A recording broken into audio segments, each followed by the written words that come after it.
Chapter 994. In front of the main entrance of the Great Light Temple, Chu Xiu's group of experts stood there arrogantly, as though they were on a sightseeing tour. It was not easy to observe the Great Light Temple of the Northern Buddhist sect at such a close distance. However, at this moment, the Great Light Temple's cultivators guarding the gate were looking at Chu Xiu and the others warily. Their faces showed that they were not afraid of death. Clearly, if Chu Xiu and the others dared to do anything like barging into the mountain gate, they would really dare to charge forward and risk their lives. The gate was slowly pushed open. Su Si and the others walked out and looked at Chu Xiu unkindly. Su Yan was the first to say coldly, "Chu Xiu, what are you doing here at the Great Light Temple?" Chu Xiu smiled and said, "Your Temple of Great Light is not some dragon's lair or tiger's den, so why can't I come?" Su Yan snorted. "Chu Xiu, don't be sarcastic here. Taoism is working together with Eastern Qi to suppress the Northern Yen. You are in trouble now. Are you here at the Great Light Temple just to enjoy the scenery?" Chu Xiu's expression turned serious and he said in a low voice, "Master Su Yan is right. I am here at the Great Light Temple because of this matter." The people from the Great Light Temple were stunned. Taoism is working together with Eastern Qi to suppress the Northern Yen. What are you doing here at the Great Light Temple? Su Yan sneered. "Are you here to tell us that Taoism and Buddhism are at odds with each other so that we can help you? If you have such thoughts, I advise you to go back. Although we read scriptures every day, we have not read to the point where our minds are muddled." Chu Xiu shook his head. "Of course I want the Great Light Temple to do this, but unfortunately, you won't. On the contrary, I am worried that the Great Light Temple will attack the Martial Suppression Hall. So today I came first. After all, it is better to attack first than to attack later." Hearing this, the people from the Great Light Temple wanted to break their vows and curse. They had never heard of such a ridiculous reason. Just because you are worried that the Great Light Temple will attack you, you came first. What is this? Persecutory delusion? There are always people who want to harm me? The Temple of Great Light was not the one who started this incident. In fact, they were still discussing whether or not they should make a move just now. They had yet to make up their minds. Su Si said, "Chu Xiu, what are you trying to do? Just because of such a ridiculous reason, you personally brought your people and came to my Temple of Great Light in such an aggressive manner?" Chu Xiu said solemnly, "Abbot Su Si, this reason isn't funny at all. On the contrary, it's very important. To fend off foreign aggression, we must first stabilize the internal situation. I am currently resisting Eastern Qi and Haotian Taoism. If someone stabs me in the back, who am I going to ask for justice?" Chu Xiu's bold and confident words almost made Su Si laugh in anger. "Then tell me, what is the meaning of your visit? Don't tell me you want to destroy the Great Light Temple prematurely?" Chu Xiu shook his head. "Of course not. The Bodhi Yard of the Great Light Temple has countless experts from the older generation. I can't destroy the Great Light Temple with just these few people. No one in the pugilistic world can destroy the Great Light Temple either. I'm here to ask for a promise from the Great Light Temple." "What promise?" Chu Xiu squinted. "A promise that in this incident, the Great Light Temple will remain neutral and will not attack. We will also have to swear to Buddha. Monks don't lie, not to mention that I've made a vow to Buddha." Su Si said coldly, "Impossible. The Great Light Temple will not give you any promises." "Chu Xiu, you're forcing the Great Light Temple again. Perhaps the Great Light Temple wouldn't have made a move before, but now, the Great Light Temple doesn't mind making a move." Putting aside the fact that the Great Light Temple had not made up their mind to attack, even if they had made up their mind not to get involved, they would not give Chu Xiu any promises. Since when did the Great Light Temple, one of the Buddhist sects in the north and south, have to make a promise to someone from the demonic path? Chu Xiu's words completely infuriated Su Si. He took a step forward, and his body shone with Buddhist light. That powerful aura shot into the sky, and one could vaguely hear the sound of Buddhist chanting in midair. The evil moon saber was held in Chu Xiu's hand, and the inner demon was suppressing the power of the evil moon saber. In that instant, a violent demonic aura swept through the sky. The sky was clear, but the shadow of a moon was reflected in the sky. It was a blood moon. Seeing the confrontation between the two, Shang Tianliang cursed in his heart. Like hell I'll believe you. Previously, this Chu Xiu had promised him that he would not attack this time, but now he had come to provoke him. Wasn't he still going to attack? However, this time, Chu Xiu did not attack directly. Instead, he suppressed the power of the evil moon saber and said with a smile, Master Su Si, don't be so agitated. I've already experienced your martial arts in the primitive demon cave, and I don't want to experience it again. I'm not asking the Great Light Temple for this promise for free. I'm offering something in exchange. Seeing Chu Xiu restrain his saber, Su Si also restrained some of his power. He asked, What are you offering? Chu Xiu narrowed his eyes and said, I'll use the lives of 27,396 Buddhist monks in the northern Yen kingdom to trade. What did you say? This time, not only Su Si, but all the warriors from the Great Light Temple released a powerful aura, as if they wanted to swallow Chu Xiu alive. Chu Xiu said coldly, Masters, don't be so agitated. How do you usually address me, Chu Xiu? Is it the demonic Dao villain? Since I've become a demonic Dao villain, I have to live up to this name. What is the demonic Dao? Despicable, shameless, cruel, murderous, committed all kinds of bad things, and committed all kinds of crimes. Am I right? But this time, I didn't provoke the Dao sect. In the end, not only did the Dao sect want to suppress me, but they also want to destroy the foundation that I've built in the northern Yen for so many years. My principle, Chu Xiu, is that whoever makes life difficult for me, I'll make life difficult for them. Next, I will use all my strength to face the pressure from Eastern Qi and the Dao sect.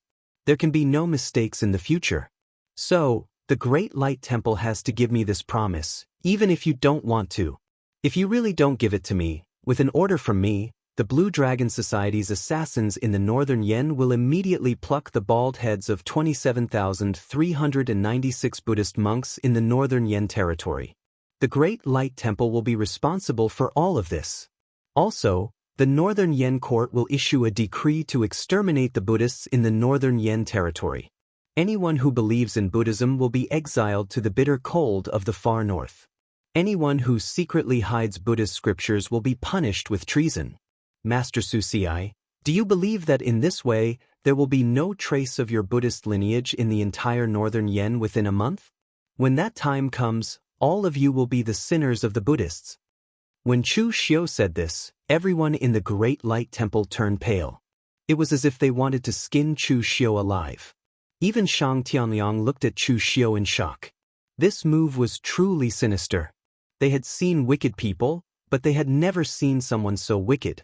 As the Great Light Temple was close to the northern Yen territory, the northern Yen Dao sect's influence was not strong. On the contrary, there were still some small temples. Although these people were not from the Great Light Temple, they were all disciples of the Buddhists. They came from the same source. That was the lives of more than 20,000 Buddhist disciples. How could the Great Light Temple ignore it? In addition, once the northern Yen court issued the decree to exterminate the Buddhists, the foundation that the Great Light Temple had spent thousands of years building in the northern Yen territory would be destroyed in a month's time. After a long while, Su Si squeezed out a few words from between his teeth. Chu Xiu. Don't you dare. Chu Xiu held his saber and said expressionlessly, You'll see if I dare. Master Su Si, if you have the guts, then make a bet. Or you can leave me in the Great Light Temple right now. The choice is in your hands. Su Si, who had always appeared to be extremely calm, was so angry that his heart trembled. After a while, he gritted his teeth and said, I swear to Buddha that during the time when Eastern Qi and Taoism are attacking northern Yen, the Temple of Great Light will seal off the mountain. Not a single monk will come out. Are you satisfied now? Chu Xiu put away his saber and smiled again. Satisfied, of course I'm satisfied. Master Su Si, you're decisive. I'm impressed. If that's the case, I won't disturb you any longer. After that, Chu Xiu waved his hand and led his people down the mountain. After Chu Xiu and the others left, Su Yen was so angry that he was shaking. He could not even speak. Su Jing said coldly, Shameless. Su Yun snorted and said, They deserve to die. Yuan Guang sighed and said, 800 years ago, this poor monk had never seen such a shameless and despicable demonic cultivator. The morals of the world are degenerating, and people are not what they used to be. 800 years ago, even the demonic cultivators had to follow the rules. Why has it become like this now? Beside him, Shudu pursed his lips and said, most people from the demonic path follow the rules. Chu Xiao is the only one who doesn't. Otherwise, why do you think he has such strength and influence at such a young age? Those who aren't as strong as him have been beaten to death. Those who aren't as shameless as him have been tricked to death by him. Su Ci said nothing with a dark expression. He only waved his hand and said, seal the mountain. This time, the Great Light Temple would definitely suffer a loss. There was no point in saying anything more. Chu Xiao could be shameless, but the Great Light Temple could not. They could not ignore the lives of the other monks, and the foundation of the Buddhist lineage in the northern Yen could not be lost either. Therefore, they could only lower their heads. Meanwhile, at the foot of the mountain, Shang Tianliang shook his head slightly and said, Chu Xiao, kid, this move of yours is not just any ordinary sneaky move. Those monks from the Great Light Temple will definitely fight you to the death in the future. Moreover, you can only use this move once. I'm afraid it won't work a second time. The people of the Great Light Temple were not idiots. After this incident, they would definitely make arrangements for the Buddhist disciples in the northern Yen territory. They would not be threatened by Chu Xiao like this again. Moreover, after this incident, the Great Light Temple would definitely hate Chu Xiao to the core. If there was another opportunity like this, they would definitely not hesitate and would directly make a move. Chapter 995. Chu Xiao did not underestimate the Great Light Temple and knew the consequences of offending the Great Light Temple. However, for the current Chu Xiao, even if he did not completely offend the Great Light Temple now, it would be the same in the future. Hearing Shang Tianliang say that the Great Light Temple would definitely not rest until he was dead, Chu Xiao said lightly, it doesn't matter. The righteous and the demonic are opposed. In the future, if I decide to return to the Kunlun Devil cult, the Great Light Temple will still want to tear me into pieces. Anyway, it will happen sooner or later. I just brought this matter forward. Shang Tianliang and the others thought about it carefully. What Chu Xiao said was quite reasonable. Anyway, there were many people in the pugilistic world who wanted to tear him into pieces. The Great Light Temple did not make much of a difference. After dealing with the Great Light Temple, Chu Xiao prepared to go to West Chu with Xiang Chong to meet the moon-worshipping cult and the West Chu royal family. This kind of matter did not require a lot of people, so the people from the Jianghu Hall, including Shang Tianliang, were arranged by Chu Xiao to stay in the northern Yen to deal with accidents. He and Xiang Chong went all the way to West Chu. Chu Xiao and Xiang Chong did not like each other, so the two of them did not communicate much along the way. Moreover, now that the situation had reached such a critical point, they did not have the mood to chat on the road. They rushed to West Chu as fast as they could. However, after arriving at West Chu, Xiang Chong wanted to find the West Chu royal family first, while Chu Xiao was prepared to find the moon-worshipping cult first. The two of them had a dispute on this point. Chu Xiao said lightly, Your Highness, the last time the northern Yen joined forces with West Chu to fight against Eastern Qi, how much effort did West Chu put in? Xiang Chong frowned and said, Last time, the West Chu imperial court didn't play tricks. But with their strength, even if they didn't play tricks, their strength is still limited. So last time against Eastern Qi, it was our northern Yen who was the main attacker. As for the West Chu imperial court, they mainly restrained the power of Eastern Qi. Why do you ask? Chu Xiao softly said, The West Chu court's strength can be seen here. They can't be weak, but they can't be considered strong either. But the moon-worshipping cult's strength is certainly strong enough. Moreover, Your Highness should know the status of the moon-worshipping cult in the West Chu land. As long as he dealt with the moon-worshipping cult first, the West Chu imperial court would be much simpler. Moreover, Your Highness, please don't forget that our opponents this time are not only Eastern Qi, but also the forces of the righteous martial arts world. Xiang Chong couldn't beat Chu Xiao in this matter. Since Chu Xiao said so, He had to agree to go to the moon-worshipping cult first. Chu Xiu had been to the moon-worshipping cult once before. It was during the war between the righteous and demonic forces. But that time, everyone just fought outside and didn't go inside to watch. This time, when Chu Xiu came, after reporting his name, Dong Huangtai, the moon-worshipping cult's high priest, and the moon-worshipping cult's saintess personally came to greet him. With Chu Xiu's current strength and status, he was qualified to receive this kind of treatment. Dong Huangtai still had some injuries that hadn't healed. When fighting for the demon seed, he burned his blood essence to help Yi Shaonan get the demon seed. This kind of consumption couldn't be recovered in a short time. As for the moon-worshipping cult's high priest, Chu Xiu didn't have many dealings with him, but he heard that he was low-key and mysterious. Among them, the one that Chu Xiu had the most dealings with was the moon-worshipping cult's saintess. But after seeing her, Chu Xiu stared at her. Of course, Chu Xiu had never seen a beautiful woman before. He was just curious about the current state of the moon-worshipping cult's saintess.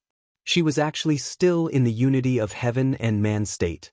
Most of the martial artists who entered the Longhu list with Chu Xiu had now stepped into the real palette state. If it was someone else, it would be normal even if their strength was weak, but it was the moon-worshipping cult's saintess. The moon-worshipping cult's saintess chuckled and said, "Why is official Chu staring at me? Are you interested in me? If it's others, I will definitely refuse. If it's you, official Chu, I can consider it." Chu Xiu smiled and said, "Even if I want to, Master Yi won't be willing. The moon-worshipping cult's saintess won't be abducted by an outsider." After making a joke, Chu Xiu walked into the moon-worshipping cult under the lead of Dong Huangtai and the moon-worshipping cult's high priest. Following behind Chu Xiu, Xiang Chong was a little upset. When he was in the northern Yen, he didn't feel that he was worse than Chu Xiu. Chu Xiu had the Jianghu Hall, and he also had the Royal Consecrator Hall. Chu Xiu had the hidden demon lineage, and he was also the Northern Yen Lord. Chu Xiu was powerful. Although he couldn't defeat him, with the 9-dragon seal, he still had the power to fight. But as soon as the result came out, the difference was obvious. Chu Xiu's current reputation was built by him. As a demon, even the moon-worshipping cult, the current leader of the demon, would not neglect Chu Xiu. In addition to Yi Shaonan, the 3 high-level officials came out to greet him, and their attitude was also very polite. As for Xiang Chong, although he wasn't ignored, it was obvious that those in the moon-worshipping cult didn't take him seriously. As a Northern Yen Lord, what achievements did he have outside of the Northern Yen? The people of Jianghu recognized the fist, not the identity of the Northern Yen royal family. Xiang Chong followed Dong Huangtai and the others into the moon-worshipping cult. The scenery along the way was extremely beautiful. The scenery was pleasant, and even some of the buildings were designed in a very novel way. It was as if they were one with the scenery, and Xiang Chong was slightly surprised. Previously, he always thought that the interior of a big demon sect like the moon-worshipping cult must be extremely gloomy. Who would have thought that it was like a paradise on earth? Moreover, the disciples of the moon-worshipping cult didn't have the gloomy feeling of ordinary demon martial artists. Instead, the men were handsome, and the women were fair and beautiful. This made Xiang Chong secretly wonder, could it be that the moon-worshipping cult chose disciples based on appearance first? At the sacred lake in the center of the moon-worshipping cult, Yi Shaonan sat in a pavilion by the lake, waiting for Chu Xiu and the others. Previously, when Yi Shaonan obtained the demon seed, Chu Xiu thought that he should be in a state of closed-door training. But now, it seemed that Yi Shaonan wasn't in seclusion. Was he not in a hurry to refine the demon seed?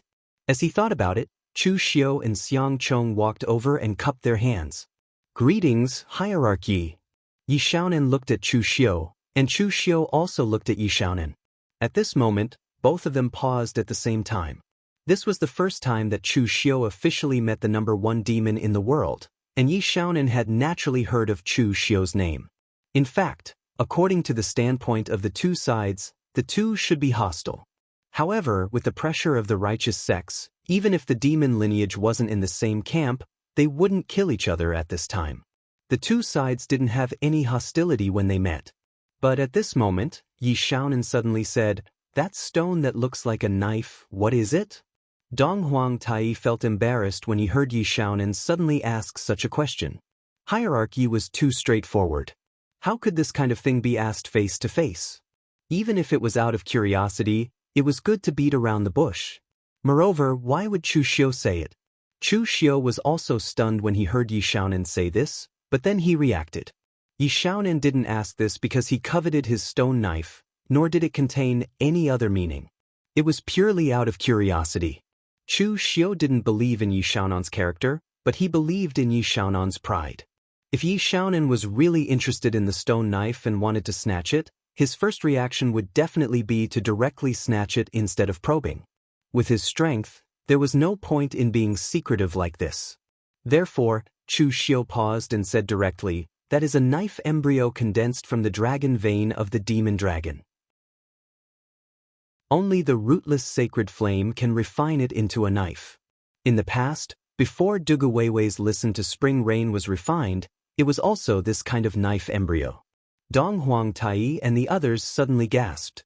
They didn't expect that the seemingly unremarkable stone knife had such a great origin. It was actually an existence of the same origin as the demonic knife listened to spring rain. Of course, what surprised them even more was that Chu Xiu actually said it after Yi Xiaonan asked this question. They really couldn't understand these two people. Yi Xiaonan wasn't surprised. He just nodded and said, "So that's how it is." His curiosity had been satisfied. Moreover, not to mention that what Chu Xiu obtained was only a knife embryo, even if it was the complete listen to spring rain, Yi Xiaonan wouldn't be interested. The crescent blade in his hand was a magic weapon that he had personally forged. The tool spirit was unusually compatible with him. No matter how good listen to spring rain was, it wasn't his knife. "Why did you come to moon-worshipping cult this time?" Yi Xiaonan asked. Chu Xiu said in a low voice, "I think you all already know what happened in Eastern Qi. The Dao lineage joined forces with the Eastern Qi imperial court to attack Northern Yen, but in fact their target is me. I didn't expect the Orthodox lineage, especially the Dao lineage, to have this kind of courage. Therefore, this time, I also want to ask moon-worshipping cult to help." Yi Xiaonan didn't speak. He pondered for less than 3 breaths of time and only spat out a word, "Yes." Xiang Chong, who was standing to the side, stared with his eyes wide open. What was going on? Previously, he was still thinking about how Chu Xiu should use his glib tongue to persuade Yi Xiaonan to help. In the end, Chu Xiu only made clear his purpose of coming, and the other party actually agreed. Wasn't this too simple? If he had known it was so simple, he probably wouldn't have needed Chu Xiu to come this time. He could have done it himself. East Emperor Tai and the High Priest also didn't expect Yi Xiaonan to agree so quickly. They were just about to say something when Yi Xiaonan knocked on the table and spat out 4 words, "Without the lips, the teeth will be cold." Yi Xiaonan agreed so quickly, not because he didn't use his brain, nor because Chu Xiu had a big face, but because of these 4 words. In the past, when moon-worshipping cult was besieged by the orthodox martial arts world as a target, whether it was the time when the two sides joined forces at Fuyu, or when Yi Xiaonan went out of seclusion to attack the orthodox, although the Yinma lineage asked for some benefits, they also took action. This time, Yi Xiaonan agreed so quickly because of these 4 words. The bright devil and the hidden devil were both devils. This time, they turned a blind eye. Next time, they would be the unlucky ones. Chapter 996. As for Yi Xiaonan, it was very difficult for Chu Xiu to describe him. Although he came from the number 1 demonic path sect and had single-handedly raised the moon-worshipping cult to its current peak, in reality, Yi Xiaonan didn't have much of the demonic path style. In Chu Xiu's opinion, Yi Xiaonan wasn't ruthless enough or despicable enough. Of course, he wouldn't be indecisive or soft-hearted. In terms of doing things, he had always used the identity of the moon-worshipping cult's leader to carry out various plans with absolute rationality. However, when it came to being a person, he wasn't a sect master, nor was he a demon. If Chu Xiu were to insist, Yi Xiaonan should only be a martial artist, a pure martial artist. Perhaps it could be said that when one reached his realm, they were fully deserving of the title of powerhouse. Yi Xiaonan wasn't a martial maniac, but he was tireless in his pursuit of power. It was because of this that he was able to successfully cultivate the Heaven-Mending Heart Sutra and become the #1 demonic path cultivator. It was very difficult to become an opponent with such a person because the other party had no weaknesses. Unless you could completely defeat the other party in terms of strength, you wouldn't be able to defeat the other party. But it was much easier to become an ally with such a person. As long as you didn't play tricks and put the interests of all sides on the table, Yi Xiaonan would naturally make the most suitable choice for the moon-worshipping cult. Before coming to West Chu, Chu Xiu had already expected this.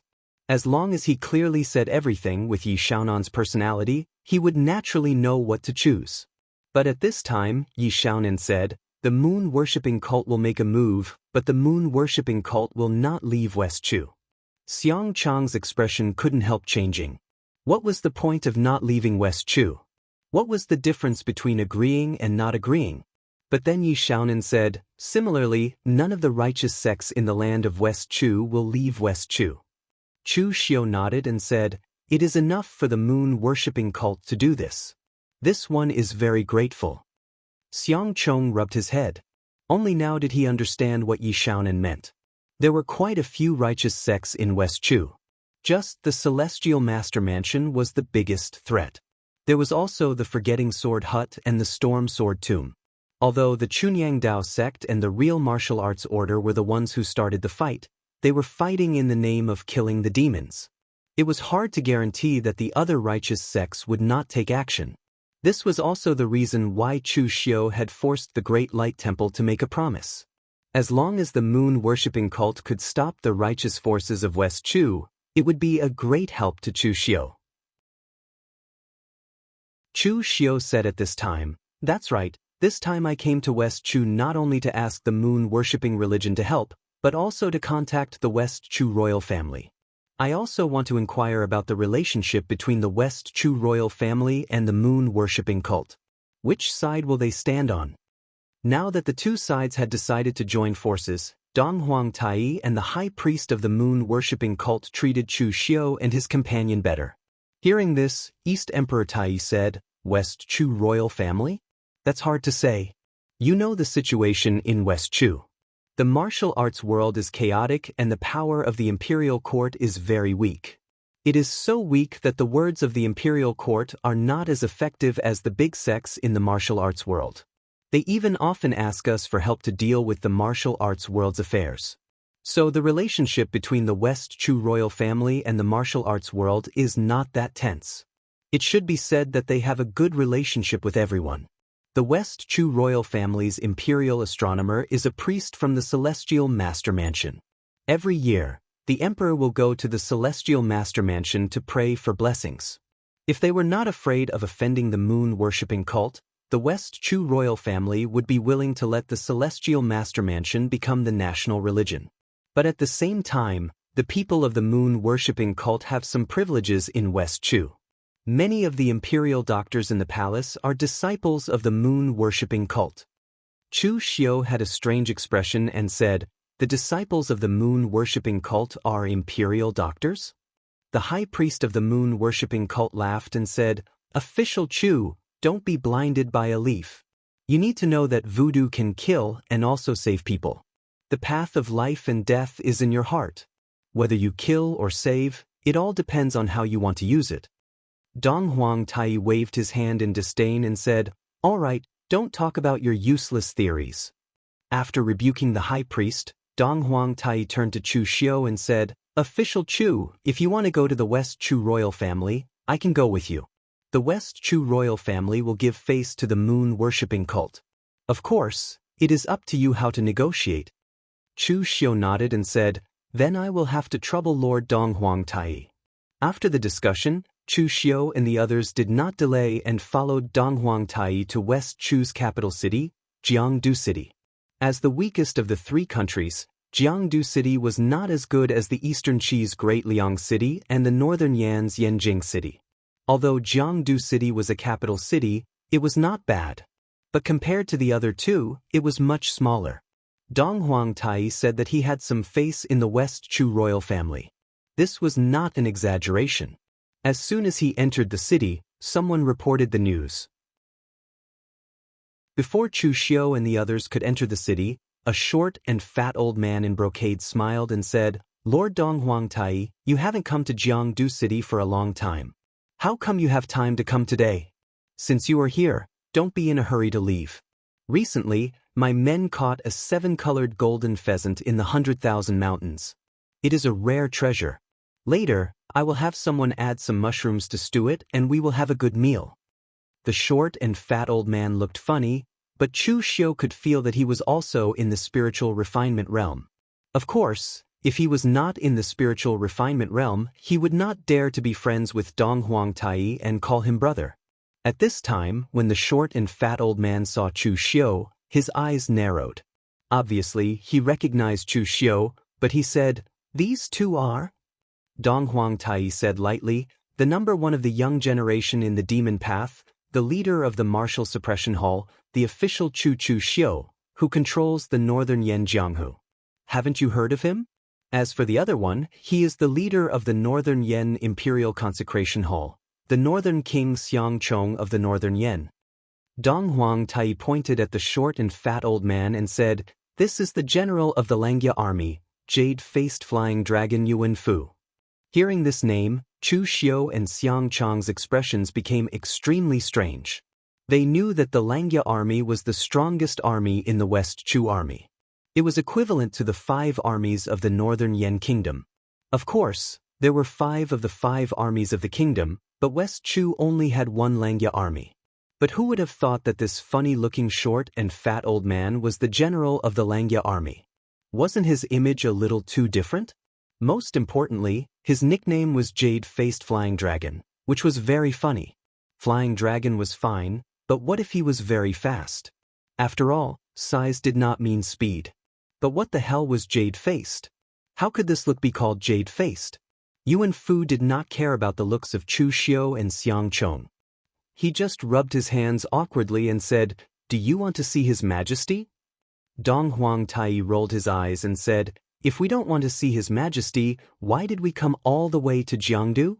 Yuan Fu laughed and said, "His Majesty has been a little tired recently, so it's not convenient for him to come.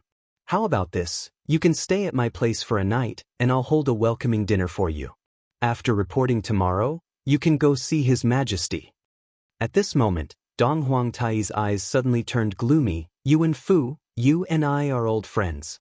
You can fool others, but now you want to fool me? Don't play tricks with me. What is His Majesty doing?" Yuan Fu slapped his thigh and smiled bitterly. "Don't vent your anger on me. I have no choice. People from the Celestial Master Mansion, the Forgetting Sword Hut, and the Storm Sword Tomb are all here. If you go in again, won't you fight? I can only send you away first." Hearing Yuan Fu say this, Chu Xiu and Xiang Chong looked at each other and their hearts sank. There were many smart people in the martial world. What they could think of, others could also think of. The Celestial Master Mansion and other forces were in West Chu. Even if they thought of it late, they were the ones who got there first. Donghuang Tai sneered, "Oh? You're all here. It's quite lively. How about bringing us along? Brother Yuan, don't worry. We'll give you face, but we'll do it inside the Imperial City." Hearing Donghuang Tai say this, Yuan Fu could only bring them into the Imperial City. They didn't want to offend people from the righteous path, so they naturally didn't want to offend people from the demonic path either. At this time, in the Imperial Palace, a middle-aged man wearing a dragon robe sat at the top. Below him sat 3 people. One of them was the Celestial Master Mansion's Senior Qing. Beside him stood Shenlongzi. Actually, the Celestial Master Mansion didn't want to get involved this time. It was just that Eastern Qi was making more and more noise. The Celestial Master Mansion was one of the 3 great Taoist sections. The other 2 sects had already raised the banner of killing demons. If the Celestial Master Mansion didn't do anything, it wouldn't be good. The other 2 were Yen Ji of the Storm Sword Tomb and Shen Baochen of the Forgetting Sword Hut. Their goal was simple. They wanted to test the West Chu royal family's attitude. If the West Chu royal court was with the righteous path, they would be like a tiger with wings. But on the other hand, if the West Chu royal court was with the demonic path, They would have to kill this idea as soon as possible. The West Chu Emperor, Meng Yunqing, was a middle-aged man with a scholarly appearance. He didn't have the domineering aura of an emperor. Instead, he had a scholarly aura. Among the current emperors of the three countries, Meng Yunqing wasn't the most mediocre one. He had the same ambition as Xiang Long. But it was a pity that the northern Yan still had some foundation. With their West Chu country's power, no matter how ambitious Meng Yunqing was, no matter how strong he was, he couldn't change the situation. Now that they could ensure the West Chu dynasty's inheritance, it was already because of the ancestors' protection. Chapter 997. Meng Yunqing was having a headache. Originally, this was just a dispute in the pugilistic world. As the West Chu emperor, he had no right to be involved. However, now that Eastern Qi had joined the fray, he was in a dilemma. Especially when the three sects were asking him about his stance, how would he know what his stance should be? Hence, Meng Yunqing said perfunctorily, "I know why the three of you are here. However, this matter needs to be discussed at length. Why don't the three of you rest for a while? I will inform the three of you when the discussion is done. What do you think?" Shen Baochen said plainly, "Your Majesty, do we need to discuss this matter at length? We just want to know if your Majesty is going to stand on the side of the righteous path or the diabolism. That is enough. We also believe that your Majesty will make the right choice." Before Meng Yunqing could speak, Dong Huang Tai snorted coldly, "Standing on your side is the right choice. Otherwise, it is the wrong choice? Shen Baochen, since you have spoken, what else can the others say? You are not letting your Majesty choose, you are forcing your Majesty to make a choice." Seeing Dong Huang Tai and Chu Xiu walk into the hall, the few present frowned. The diabolism's reaction was not slow. They had caught up to West Chu so quickly. Chu Xiu said plainly, "Everyone, this matter has nothing to do with the three of you. The Chunyang Dao sect and the real martial arts sect did not care about the common people and started a war. When the time comes, the people will be plunged into misery and suffering. They will have to bear the consequences. Do you want to bear the consequences too?" Shen Baochen shook his head and said, "Chu Xiu, the one who really did not care about the common people is you. Do you really think the whole pugilistic world doesn't know what you did in the northern Yan? Killing wantonly, suppressing the dissidents. The whole northern Yan pugilistic world is trembling under your knife. The huge northern Yan has become a den of demons. The people are plunged into misery and suffering today in exchange for peace in the future." Chu Xiu laughed coldly and said, "What a joke. You're not a northern Yan man, so what right do you have to speak up for those northern Yan forces? If it wasn't for me keeping an eye on them, they would have killed more people than I did. Once a hero pulls out his sword, it will be another 10 years of calamity for the common people. All of you are heroes and all of you want to be heroes. However, little do you know that the ones who bring calamity to the world are you, the heroes who claim to be righteous." That senior Qing of Mount Longhu stood up and said indifferently, "Solitary Yin does not grow, solitary Yang does not grow. Chu Xiu, you are also proficient in my Taoist martial arts, so you should know what these words mean. The righteous and demonic paths need to find a balance. Right now, your demonic path is glorious enough. In the past few righteous and demonic wars, you demonic Dao always had the upper hand. In the primitive demon cave, the ones who benefited were your demonic Dao. If we let you go on like this, are you going to go to Kunlun Mountain and rebuild the devil cult in the future?" Chu Xiu looked at the sleepy senior Qing and really wanted to say yes. However, before he could speak, Dong Huang Tai sneered, "Yes, my ass. Old Taoist, your Mount Longhu was forced by the cult master to seal off your mountain for a year, and now you still have the face to meddle in these things. Another day, when the cult master comes to your Mount Longhu, will you behave yourself?" Senior Qing's sleepy eyes opened wide and revealed a trace of coldness. "Dong Huang Tai, do you really think my celestial master mansion is afraid of your moon-worshipping cult?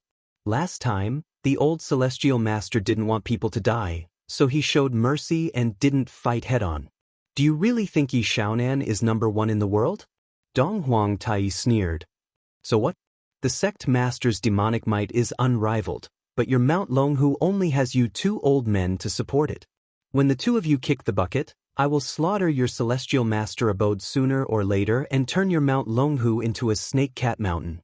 Both in West Chu, the celestial master mansion was the strongest of the righteous sects, and the moon-worshipping cult was the strongest of the demonic sections. The grievances between the 2 sides were endless, so Dong Huangtai didn't hold back when he spoke. On the other side, Meng Yunqing saw that both sides were about to fight, so he hurriedly advised, "Calm down, you two. Let's talk this out." However, as an emperor, his presence was extremely low, and the people on both sides didn't listen to him at all. Senior Qing threw away the cane in his hand, and lightning flashed around him. A thunder god Dharma idol appeared behind him. "Don Huangte, you're courting death. I gave you some face, but you still dare to open a dye shop? Even if I kick the bucket one day, I will still drag you down with me." As soon as he finished speaking, Senior Qing directly rushed towards Dong Huangtai, the purple heaven thunder in his hand shining. How did that power seem like someone who was about to die? Dong Huangtai sneered, "Then this lord will send you down first." Boundless black demonic flames rose, and the power of the burning sky mirror had been exerted to the extreme by Dong Huangtai. Even though he hadn't completely recovered from the loss of vitality in the primitive demon cave, it didn't affect his combat power at this time. Although the 2 of them fought, they were still restrained. They didn't directly blow up Meng Yunqing's palace, but directly rushed out of the palace and fought fiercely outside. Xianlongzi looked at Chu Xiu at this time, and he said, "Official Chu is now famous in the martial world, but last time, you and I didn't fight to our heart's content. This time, you and I both stepped into the real fire spirit refinement realm. I want to see official Chu's true strength." In the past, Xianlongzi had fought with Chu Xiu once, but at that time, Chu Xiu was only a half-step real pellet realm, and he was a real pellet realm. It could be considered as bullying the weak. As a result, he couldn't suppress Chu Xiu, and he was interrupted by Chu Wuji halfway. Now, he had stepped into the real fire spirit refinement realm not long ago, and Chu Xiu had even caught up and stepped into the real fire spirit refinement realm earlier than him. Xianlongzi didn't have any jealousy, but he was very interested in Chu Xiu. As his voice fell, Xianlongzi's figure moved, and he rushed towards Chu Xiu. His figure turned into a lightning, and his speed was extremely fast. In the past, when Chu Xiu faced Xianlongzi's terrifying speed, he couldn't even see the opponent's figure with the heaven's sun gazing at air technique. Now, Chu Xiu didn't care about any speed. He condensed the annihilation fire around him, and he slapped Xianlongzi away. Lightning exploded, and the lightning around Xianlongzi condensed into a liquid that revolved around his body, extinguishing the world-extinguishing flames that were like maggots in his bones. Although he suffered a loss, Xianlongzi still laughed loudly and said, "Ha! Awesome!" With a loud roar, Xianlongzi rushed towards Chu Xiu again, and the 2 fought outside the hall again. Shen Baochen and Yanji looked at each other. Since they were fighting over there, they certainly couldn't be idle, so they rushed towards Xiang Chong together. In fact, they didn't know who Xiang Chong was. As a prince of the Northern Yen and the person in charge of the Imperial Consecration Hall, Xiang Chong was very famous in the Northern Yen. However, outside of the Northern Yen, he was just a nobody. However, in Shen Baochen and Yanji's opinion, regardless of who the other party was, anyone who was so close to people like Chu Xiu and Dong Huangtai was definitely a demon. They just had to fight. At the sight of this, Xiang Chong cursed inwardly as he frantically defended himself. Since he came in, he hadn't said a word. Why did he have to be beaten? Most importantly, Dong Huangtai and Chu Xiu were fighting one-on-one. If it was me, why is it a siege? Don't you have any shame? The few of them fought all the way to the outside of the palace. The power directly attracted all the experts in the palace, but unfortunately, no one dared to stop them. West Chu was not strong. In the entire West Chu royal family, or even the West Chu court, the strongest person was only Yuan Fu, who was in the true fire spirit refinement realm. He was about the same level as Xiang Chong and could not be compared to Chu Xiu or Dong Huangtai. At this time, in the field, everyone had already exchanged a few blows. Although it was chaotic, it was still clear who had the upper hand and who was at a disadvantage. Dong Huangtai's side was obviously at a disadvantage. Senior Qing from Longhu Mountain looked like he was going to die no matter how you looked at it. However, his strength was extremely shocking. His strength was unfathomable, and the exquisiteness of his attacks was accumulated through countless battles. In addition, Dong Huangtai's injuries from burning his blood essence had not yet healed, so he was at a disadvantage. As for Chu Xiu's side, he completely had the upper hand. Xianlongzi was the most talented person in the generation of the Celestial Master Mansion. If it was not for his personality that often went crazy, perhaps the person in charge of the Celestial Master Mansion would be him. After entering the true fire spirit refinement realm, Xianlongzi's strength was even more shocking. His speed was extremely fast, and his body could even transform into the thunder of heaven and earth. Before his voice even arrived, he was already there. With a casual strike, the 5 thunder execution fell like a thunderstorm. The power was simply shocking. However, no matter how shocking the power was, it could not withstand the extreme power. The peerless heavenly saber's damage was too serious. To use the evil moon saber, one had to rely on the heart demon to suppress the weapon spirit. There was too little time, so Chu Xiu directly used his body to fight Xianlongzi. No matter how fast Xianlongzi was, as long as he came into contact with Chu Xiu's world-extinguishing flame, he would immediately retreat far away and use his own strength to resist the power of the world-extinguishing flame. As long as Chu Xiu's fist flew over, Xianlongzi would have to use all his strength to resist. After all, he had just entered the true fire spirit refinement realm. In terms of power, he was completely suppressed by Chu Xiu. The most unlucky person was Xiang Chong. He really could not hold on much longer. Although Yan Ji had also entered the true fire spirit refinement realm not long ago, his talent was extraordinary. He had merged with the divine weapon Yan Ji from a young age, so his strength was definitely not weak among the 5 sword sections. As for Shun Baochen, he was even more terrifying. The leader of the sword hut was in the prime of his life and was still very young. It could even be said that among the 5 sword sects, he had the greatest hope of entering the mysterious heaven and earth realm. Furthermore, by relying on some external objects, Shen Baochen could even directly exchange blows with existences in the mysterious heaven and earth realm. Right now, it was much easier to deal with Xiang Chong without the 9-dragon seal. Under their combined attacks, Xiang Chong was already vomiting blood after a few moves. Chapter 998. A total of 7 true fire spirit refinement realm experts were fighting in the West Chu Imperial Palace. Even though they had restrained their strength, they still managed to destroy the entire palace's array. Meng Yunqing finally couldn't take it anymore. He angrily shouted, "Stop! All of you stop!" This was the West Chu Imperial Palace, and he was the West Chu Emperor. In the end, this group of people were fighting in front of him. Was there still any law? Were they not putting him in their eyes? This was too much of a bully. Meng Yunqing was the emperor after all, and these 2 groups of people needed his help. Seeing that Meng Yunqing was truly angry, both sides could only stop. Xiang Chong saw that Shen Baochen and Yan Ji had retreated, and he let out a sigh of relief. If they had continued fighting, he would have died here. At this time, Yuan Fu was staring at Dong Huangtai. Who would believe you? Who was the one who said they wouldn't fight? Dong Huangtai sensed Yuan Fu's gaze. He shrugged and pointed at Senior Qing, implying that he would only promise that he wouldn't attack, but if that old man wanted to cause trouble for him, he couldn't just let himself be captured, could he? Meng Yunqing let out a long sigh and said, "I say everyone, can't we just talk things out? Why do you have to fight? My West Chu is a small country and you want to force this emperor to take a side. This emperor doesn't know what to do." Chu Xiu waved his hand and said, "I know this is difficult for your majesty, so I won't make any promises. I just want to ask your majesty a few questions." Meng Yunqing was stunned and said, "Official Chu, please speak." Chu Xiu said in a deep voice, "Between the righteous and demonic sects, your majesty doesn't need to consider the matters of the pugilistic world. The pugilistic world is the pugilistic world, and the court is the court.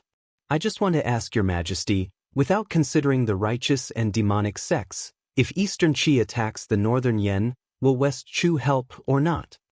Meng Yunqing immediately said, "Help. Of course we have to help. The teeth are cold without the lips. If the Northern Yen is destroyed, with our West Chu's strength, we will be destroyed within 3 months with 100% certainty." Meng Yunqing was very clear about his own power. Sometimes, the Northern Yen called themselves the Great Yen, and sometimes, the Eastern Qi called themselves the Great Qi. Only West Chu, whether it was internally or externally, would always call themselves West Chu. They had never called themselves the Great Chu, because they knew that with West Chu's power, they could not afford to be called great. Chu Xiu asked again, "Then, Your Majesty, do you think that Eastern Qi will be coerced and controlled by the Jianghu forces after so many years of dealing with Eastern Qi?" Meng Yunqing thought for a moment, then shook his head and said, "Of course not." As the overlord of the Central Plains, the Eastern Qi Imperial Court, the Eastern Qi Imperial family is definitely not weak.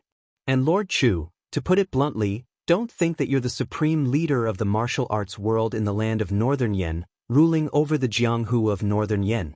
But in the Northern Yen Imperial Court, you don't have the final say, do you? You can support a direct descendant of the Xiang Imperial family to ascend to the throne, but don't even think about supporting a branch to ascend to the throne. Only when what you do does not cross the bottom line of the Northern Yen Imperial Court and is in line with their interests, will there be no conflict between you two. Otherwise, the Northern Yen Imperial family will not allow the power to fall into the hands of an outsider, even at the cost of a life-and-death struggle. Hearing Meng Yunqing's words, Xiang Chong couldn't help but puff out his chest. As an emperor, Meng Yunqing could see these things clearly, even more clearly than Xiang Chong. This time, when Chu Xiu helped Xiang Li seize the throne, it was within the bounds of the rules. That was why he could succeed and gain the approval of the entire Northern Yen Imperial Court. But if he did not follow the rules and supported a person who was not qualified to ascend to the throne, or an outsider to ascend to the throne, he would definitely suffer the backlash of the entire Northern Yen Imperial family and the Imperial Court, even to the point of a life-and-death struggle. After he finished speaking, Chu Xiu narrowed his eyes and said, "If that's the case, then why is Your Majesty still hesitating? Has Your Majesty not seen the cause and effect of this?" Hearing Chu Xiu's words, Meng Yunqing's expression changed slightly. Clearly, he had thought of something. Meng Yunqing was not a mediocre person. On the contrary, he was much smarter than Lu Haochang and more daring. It was just that Western Chu was inherently weak. Even if it was a hero like Xiang Long, he would not be able to reverse the situation. Therefore, after careful consideration, Meng Yunqing understood the meaning of Chu Xiu's words. If Eastern Qi attacked Northern Yen, Western Chu would not sit idly by, just like the war between the three countries. No matter what promises Eastern Qi made, Western Chu would not believe them. On the contrary, if Northern Yen was more powerful than Eastern Qi, then Western Chu would help Northern Yen. This time, Meng Yunqing was hesitant because it was not only because of the interests and grudges between the three countries, but also because of the Jianghu, as well as the conflict between the Orthodox and the Devil. That was why Meng Yunqing was so hesitant.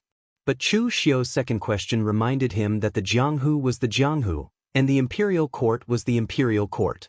The two could work together, but they should also look at each other separately. The Orthodox martial arts world could not influence the decisions of the Eastern Qi Imperial Court.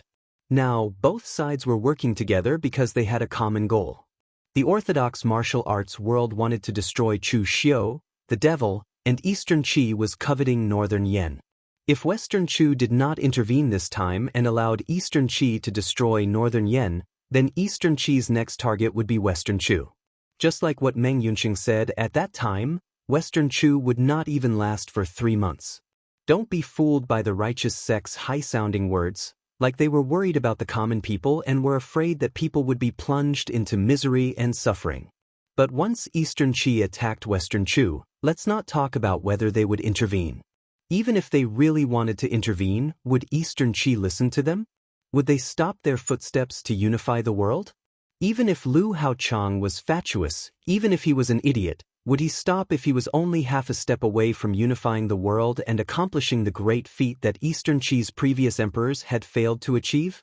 At that time, other than surrendering, Western Qi would have no other way out. Never put your future in the hands of others. Meng Yunqing was very clear about this point. After a long while, Meng Yunqing let out a long sigh and said to Senior Qing and the others, "Everyone, I'm sorry. Western Qi does not want to intervene in the martial arts world's disputes, nor do we want to interfere in the feud between the orthodox and the evil. But Eastern Qi is Western Qi's archenemy. If the lips are gone, the teeth will be interdependent. I know this. So if Eastern Qi sends troops to Northern Yen, Western Qi will also send troops to Eastern Qi." Without waiting for Senior Qing and the others to continue, Meng Yunqing said in a low voice, "Yuan Fu." Yuan Fu immediately straightened his plump body and stepped in front of Meng Yunqing at an extremely fast speed. From tomorrow onwards, Langya army will immediately move to the border of Eastern Qi. At the same time, gather the Western Qi army and send troops to Eastern Qi. Hearing Meng Yunqing's words, Senior Qing and the others all shook their heads. As the Western Qi emperor, Meng Yunqing still had this bit of decisiveness. Once he decided on something, he would not change his mind. Moreover, they were all sects from Western Qi and usually had a good relationship with the Western Qi imperial court. Naturally, they knew Meng Yunqing's difficulties. This time, Meng Yunqing could not be blamed for choosing to stand on the side of the evil. He only chose to stand on the side of Northern Yen. If there was anything to blame, it could only be said that Eastern Qi was too strong. Anyone would feel threatened by it. So when they heard Meng Yunqing's decision, they did not say anything harsh. They just cupped their hands and left. Of course, they still did not have a good attitude towards Chu Xiu, Eastern Emperor Tai, and the others. After Senior Qing and the others left, Meng Yunqing turned to Chu Xiu and the others and said amiably, "This is official Chu's first time coming to Eastern Qi. We will order people to prepare a banquet to entertain you." Chu Xiu shook his head and said, "Many thanks for your Majesty's kindness, but Eastern Qi's army has already arrived.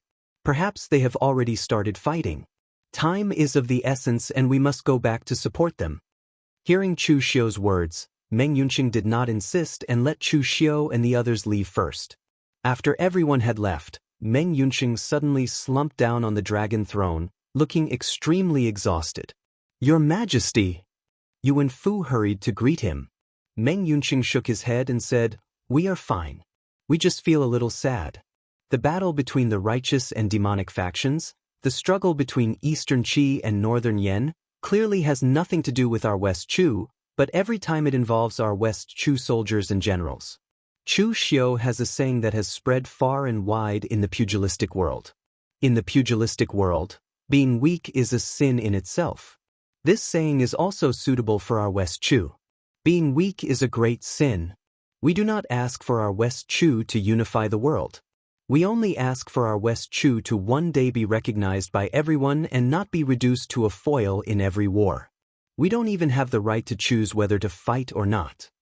Seeing Meng Yunqing's emotional expression, Yuan Fu also sighed. He was an old man in the West Qi court. In his early years, he was a bandit in the pugilistic world. When he was seriously injured, he was rescued by the previous emperor. Since then, he had been loyal to the Meng family. He had watched Meng Yunqing grow up. He knew that the emperor's ability and wisdom were definitely not bad. He even felt that the emperor was not inferior to the current world's hero, Xiang Long. The only difference was that Xiang Long had the leeway to display his abilities, while Meng Yunqing did not even have the leeway to display his abilities. But this was also the sorrow of a small country. They had no choice but to go with the flow. It was just like what Chu Xiu had said. Being weak was a sin to begin with. Being able to survive was already something that one should thank the heavens and earth for. At this time, Chu Xiu did not know that Meng Yunqing was so emotional because of his words in the past. He did not have time to waste. He and Xiang Chong rushed back to Northern Yen as fast as possible.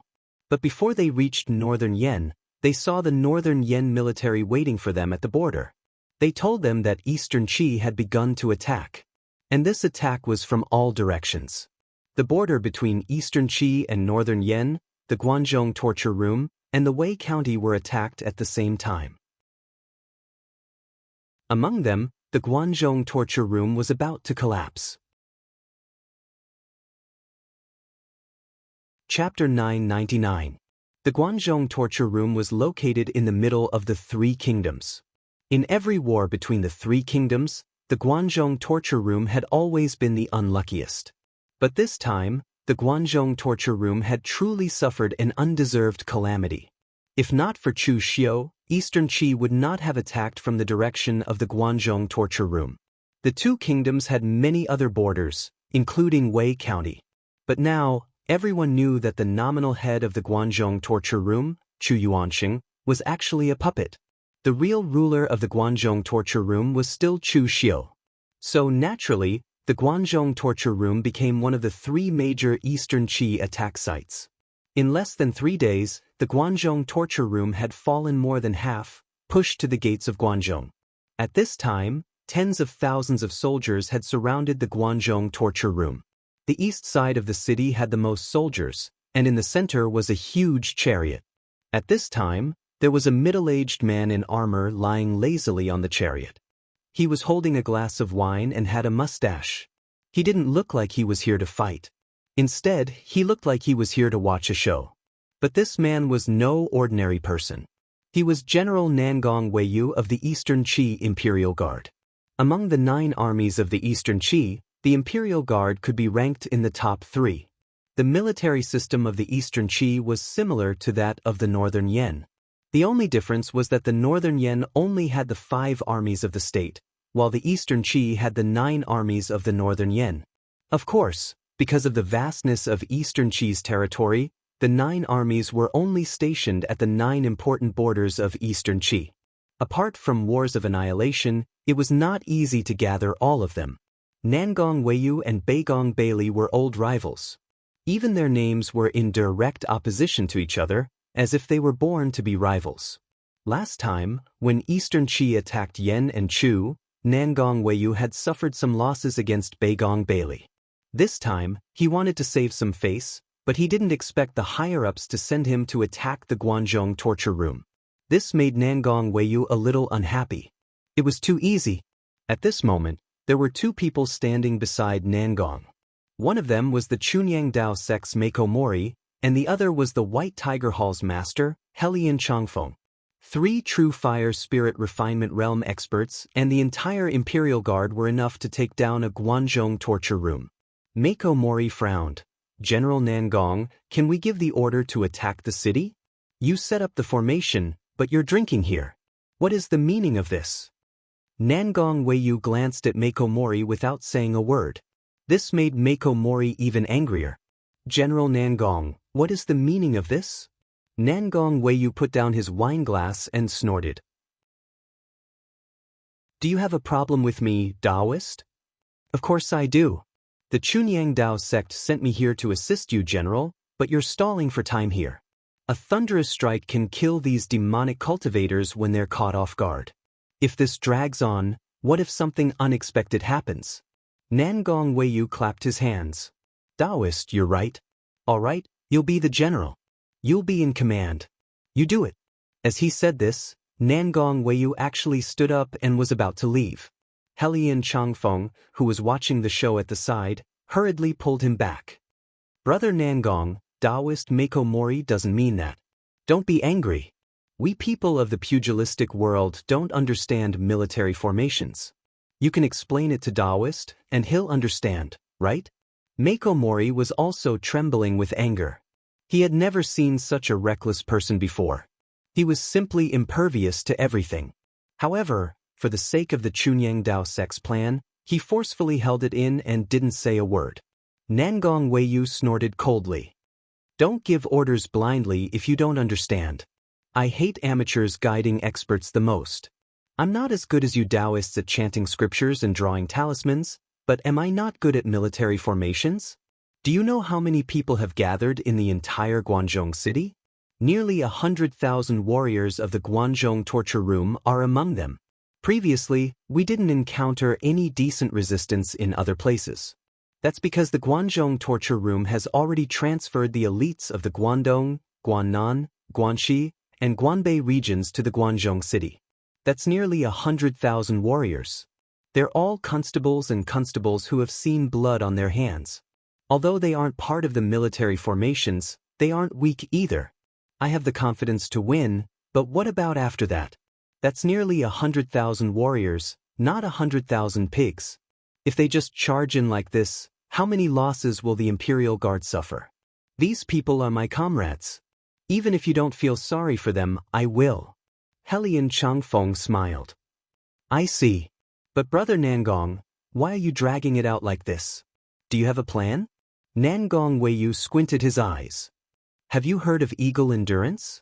You haven't experienced the pressure of a great army.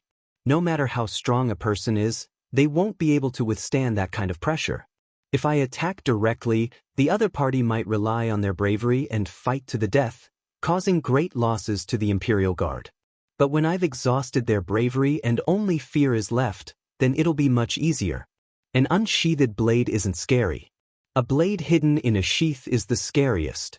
Hearing Nangong Weiyu's explanation, Helian Changfeng and Mako Mori finally understood what he meant. In fact, these warriors from the Jianghu really didn't think as much as Nangong Weiyu, who came from the military. In a battle to the death between sects, even if it's two large sects with more than 10,000 people, they would often swarm in together. It was a battle of overall strength, so there weren't many twists and turns. At this time, Mako Mori suddenly thought of something. He suddenly said, "Oh right, in the Guanzhong torture room, anyone can die, but it's best to leave Chu Yuanxing alive." He was bewitched by Chu Xiu because he had no choice. The Guanzhong torture room is not wrong. The one who is wrong is that devil Chu Xiu. It had to be said that the reputation of the great hero Chu Kuanga was still very useful in the Jianghu.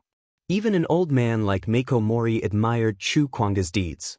Although there were many people in the Jianghu who were stronger than him, no one had the face to question Chu Kuanga's title. Chu Yuanxing was Chu Kuanga's only son. Even if he was standing on Chu Xiu's side and was their enemy, Mako Mori still wanted to keep him alive. Nangong Weiyu muttered and said impatiently, "Okay, got it." Mako Mori didn't hear what Nangong Weiyu muttered, but Helian Changfeng on the side heard it. What Nangong Weiyu said was clearly to be a whore and to build a chastity. At this time, in Guanzhong City, everyone was indeed in a panic as Nangong Weiyu expected. Chu Yuanxing sat on the main seat. He barely kept calm and said, "Haven't they attacked the city yet?" Guangdong Penal Officer Xiao Yi shook his head and said, "No, it seems that they are deliberately trying to exhaust us until we don't even have the last bit of courage to fight, then they will attack." When Chu Xiu was in the Guanzhong torture room, Xiao Yi was the strongest of the 4 penal officers. At this time, he had already stepped into the real pellet state. However, compared with the Imperial Guard outside, a real pellet state was nothing. Chu Yuanxing turned his head to another person and said, "Senior Chu, will there be reinforcements coming later?" It was Chu Wuji who was sitting next to Chu Yuanxing. Because Chu Wuji was also in the real fire spiritual refinement state, he had the strength to guard one side. When he heard that the Guanzhong torture room was surrounded, he also took the initiative to come. Wei Shuya went to Wei Jun to help. However, he was a martial artist who had just advanced to the real fire spiritual refinement state, but he had to face 3 existences who had already stepped into the real fire spiritual refinement state. Even if Chu Wuji never thought that he was weaker than anyone, he was not confident at this time. Chu Wuji shook his head and said, "I don't know. The news has already been sent out. Let's see who Yanjing City will send. Don't be afraid. Even if the Northern Yan Imperial Court doesn't send someone, Jianghu Hall will send someone." Although Chu Wuji said so, in fact, he was not confident in his heart. The news had already been sent out, but there was no communication array between the Guanzhong torture room and the Northern Yan Imperial Court. They could only rely on manpower to send messages. So when the Northern Yan Imperial Court got the news and sent people over, he was not sure if they would make it in time. Chu Yuanxing nodded and said, "Well, even if we have to hold on, we have to hold on until the reinforcements come." The foundation of the Guanzhong torture room can't be destroyed like this. Everyone said that Chu Yuanxing was a tiger father and a dog son. Compared with Chu Kuanga, he really couldn't find anything special about him. It could even be said that he was extremely mediocre. But no matter how mediocre Chu Yuanxing was, he was not a good-for-nothing, nor was he a villain. This time, when Eastern Qi attacked the Guanzhong torture room, many people in the Guanzhong torture room were already complaining that it was because of Chu Xiu that the Guanzhong torture room was caught in the flames of war. In response to this kind of voice, Chu Yuanxing was the first to suppress it. Although Chu Xiu was the actual ruler of the Guanzhong torture room, he helped him to the position of hall master and did not take away any of the authority that he should have. The Guanzhong torture room was even stronger than before. Chu Xiu did not betray him, so naturally he would not betray Chu Xiu. Chu Yuanxing could not do something like surrender for survival. And most importantly, the Guanzhong torture room was left behind by his father, Chu Kuanga. This might be the only obsession that Chu Yuanxing had in this life. His strength was weak and his ability was limited. He could not protect and strengthen the Guanzhong torture room, but others could.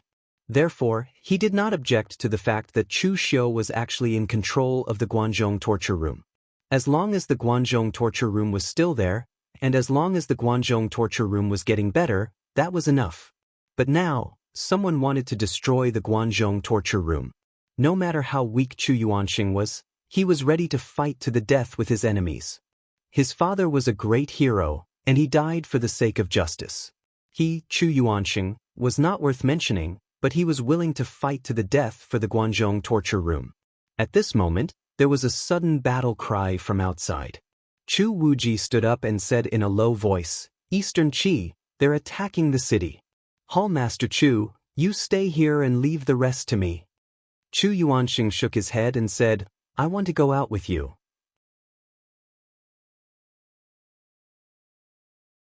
Chapter 1000.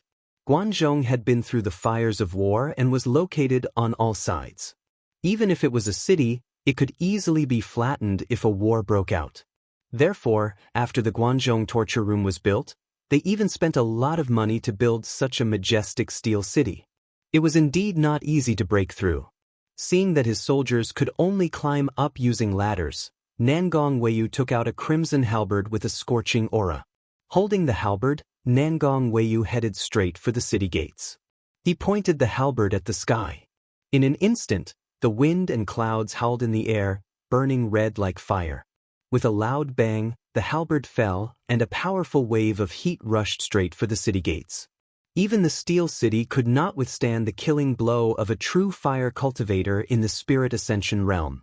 But at this moment, a strange weapon that looked like a saber but not a saber and shaped like a crescent moon slashed down with a dazzling blood-red moonlight. Its earth energy seemed to cut through the heavens and earth. With a loud bang, it blocked Nangong Weiyu's halberd. Chu Wuji stood on top of the city gates and sneered, "It's General Nangong's turn so soon. Don't you think it's too degrading?" Nangong Weiyu said lightly, "Chu Wuji, it's you. No matter what, you used to be part of the royal family of the Wei Kingdom. You should be on the side of Eastern Qi. Why are you on the side of the Northern Yan?" Chu Wuji said coldly, "Back then, my Wei Kingdom was on the side of Eastern Qi. So what? A country that deserves to be destroyed will still be destroyed. Moreover, Xiang Long is dead, and so are those who participated in the war to destroy my Wei Kingdom. I'm not on the side of the Northern Yan now, I'm on the side of the diabolism." Although the Wei Kingdom was destroyed by the Northern Yan, in fact, Chu Wuji did not have a good impression of Eastern Qi. The Wei Kingdom was a small country and could only survive in the cracks. However, back then, Wei Kingdom chose to side with Eastern Qi, but what happened in the end? The Wei Kingdom was destroyed, but Eastern Qi did not send reinforcements. Instead, they retreated. Later on, Lu Haochang became even more terrified. He didn't want to fight anymore, so he let this matter go. The only sacrifice was Wei Kingdom. Under such circumstances, it would be strange if Chu Wuji had a good impression of Eastern Qi. "General Nangong, why are you wasting your breath on this evil scoundrel? Just attack him." Mako Mori had already walked out of the formation and stood beside Nangong Weiyu, as did Heli and Changfeng. The three of them stood together and formed a joint attack. At this moment, Chu Wuji's heart sank. Eastern Qi teamed up with the righteous martial arts world. This was indeed a force to be reckoned with. Even in a place like the Guanzhong torture room, they had already thrown 3 true fire spirit ascension realm cultivators. One could imagine how much pressure the other places were under. Facing this kind of attack, Chu Wuji snorted coldly, but he didn't retreat. The divine weapon in his hand danced in the air, and blood-colored moonlight sprinkled out. He actually fought 1 against 3, and directly slashed towards the 3 of them. Nangong Weiyu sneered. Miaoyue Dharma Supreme, Chu Wuji had quite a reputation in the diabolism. It should be said that before Chu Xiu appeared, Chu Wuji was the strongest among the new generation of the diabolism. However, who here was mediocre? The general of Eastern Qi, the chief hall leader of White Tiger Hall, and the perfected masters of the previous generation of Chunyang Dao sect, none of them were mediocre. Helian Changfeng slashed down with the saber in his hand. The White Tiger deity shield, which was filled with murderous intent, tore through the void. Mako Mori formed a Taoist seal with his hand. Pure Yang Qi destroyed all evil and demons, and its power was boundless. Finally, Nangong Weiyu's halberd swept down as if it was splitting a mountain. The 3 of them joined forces, and Chu Wuji was sent flying. He could not help but spit out a mouthful of blood. In less than 3 moves, Chu Wuji was already heavily injured. Even the divine weapon in his hand, the divine weapon, let out a mournful wail. Nangong Weiyu shook his head. Fight till the end? Your courage is commendable, but it's still useless. As Nangong Weiyu's voice fell, the flames on the halberd in his hand floated, and the scorching stellar energy dyed half the sky red. The halberd smashed down, and the fire dragon roared out. Just as Chu Wuji was about to burn his blood essence and fight again, and if he really could not do it, he would retreat with Chu Yuanxing and the others. A whistling sound suddenly rang out. Wherever the pitch-black arrow passed, even the spiritual qi of heaven and earth was extinguished. With a loud explosion, the arrow landed on the majestic fire dragon. In an instant, the scarlet flames on the fire dragon began to extinguish, and were replaced by the black flames of apocalyptic destruction. The flames of apocalyptic destruction even extended along the fire dragon to Nangong Weiyu's halberd. His expression suddenly changed, and the raging stellar energy around him suddenly erupted, completely expelling the power. Triple City Destroying Arrow. Chu Wuji immediately sighed in relief, but Nangong Weiyu and the others' expressions changed, and their hearts tightened. Chu Xiu, why was he here? He had come from Yanjing City, and he was so fast? In the air, Chu Xiu's body flashed with monstrous demon energy. He descended step by step, and looked at Nangong Weiyu. He said coldly, Are you worthy of using halberd? Everyone in Guanzhong City heaved a sigh of relief when they saw Chu Xiu. While there had been people silently criticizing Chu Xiu for bringing all of Guanzhong into the flames of war and so on. But now that Chu Xiu had appeared, they knew that the entire Guanzhong torture room only had one pillar, and that was Chu Xiu. Nangong Weiyu was about to say something with a dark face, when Chu Xiu pointed at him and said, Retreat. What a joke. Nangong Weiyu sneered and said, Chu Xiu, do you really think you're invincible? My Imperial Guard has tens of thousands of elites. Do you think you can handle them all by yourself? Chu Xiu turned to Chu Wuji and said, Lead all the members of Guanzhong torture room out of the city and fight to the death. I'll handle these 3. Chu Wuji nodded and immediately ran back into the city. This time, Chu Xiu came to Guanzhong torture room alone, while Xiang Chong directly returned to Yanjing City. He alone was enough to save the Guanzhong torture room. Xiang Chong still had to manage the 9-dragon seal and could not leave Yanjing City for too long. On the other side, when Nangong Weiyu and the other 2 saw Chu Xiu's attitude of ignoring them, their faces darkened at the same time. Although the 3 of them admitted that Chu Xiu was indeed powerful, and even in the primitive Devil's Cave, he could even force Su Ci from the Great Light Temple to retreat with one all-out attack. However, the 3 of them weren't nobodies. Chu Xiu, Did you really think that you could defeat them? But before the three of them could make a move, Chu Xiu had already made the first move. The evil moon saber was already in his hand, and the power of the heart demon began to suppress the weapon spirit of the evil moon saber. There was only 15 minutes, but to deal with the three of them, not to mention 15 minutes, half an hour was enough. The long saber slashed down, and a blood-colored crescent moon appeared in midair. This blood-colored crescent moon was very similar to the scene when Chu Wuji used the divine weapon, Wonderful Moon. However, in Chu Xiu's saber, there was endless evil power. Even the space was distorted, and the surrounding power was swallowed. The saber headed straight for Nangong Weiyu. Feeling the power in the saber, Nangong Weiyu's expression changed.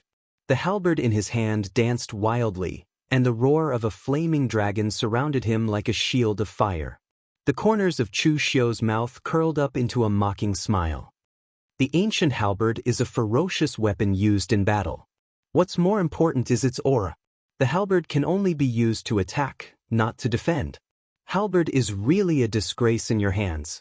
As the general of Eastern Qi, Nangong Weiyu's Imperial Guard strength was enough to rank in the top 3 of the 9 border armies. But his use of halberd was really not as good as that of Lu Fengxian. Although Lu Fengxian had not yet reached the true fire spirit refining realm, when Lu Fengxian reached the true fire spirit refining realm, she would be able to beat her opponent. The evil moon saber slashed down, and the evil power continued to devour the power of the flaming dragon, strengthening itself. The saber and the halberd collided, and the dazzling blood-colored blade directly tore the flaming dragon apart. Nangong Weiyu suddenly felt an extremely strong force attack him, and his whole body was blasted away. As a martial artist with a military background, and using a fierce weapon like the halberd, Nangong Weiyu had naturally cultivated a body-tempering technique. However, no matter how strong Nangong Weiyu's body was, he was not as strong as Chu Xiu, who had already cultivated the true fire spirit refining realm. At this time, Mako Mori and Helian Changfeng's attacks had already reached Chu Xiu. The Dao sword in Mako Mori's hand blossomed with pure sunlight, and it was as dazzling as the sun. He had cultivated the pure yang astral qi for his entire life, and his power was already extremely pure. Under the pure yang astral qi, no other power could be tolerated. The saber in Helian Changfeng's hand was like it could split the mountains and split the seas. The extreme sharpness even tore apart the heaven and earth essence energy. The Western White Tiger's Eugene sharpness was unleashed to the extreme. As the saber shadow descended, there was even a white tiger's blood shadow lingering within the white tiger baleful god shield. In that instant, Chu Xiu's hands formed a seal. Majestic demonic qi and scorching Buddhist light were released simultaneously, and an evil Dharma idol appeared behind him. On one side was the Vairocana seal. The Dharma idol was solemn and dignified, and the Buddhist light was resplendent. On the other side was the demonic god Mahakala. He was ferocious and furious, and his demonic flames surged to the skies. This Dharma idol had 2 faces and 4 arms. The Vairocana seal formed by the colorless sealing palm was like a mustard seed, and the heavens and earth were all enveloped within it.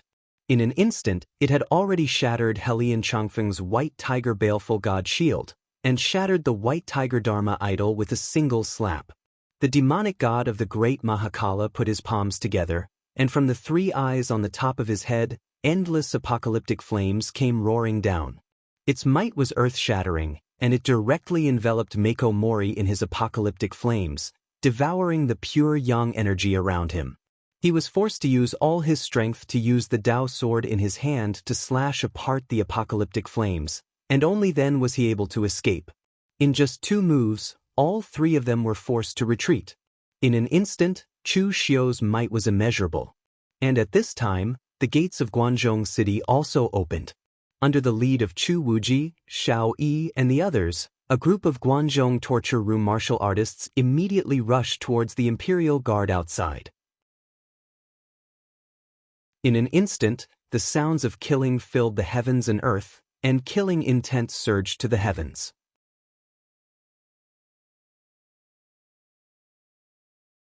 Chapter 1001.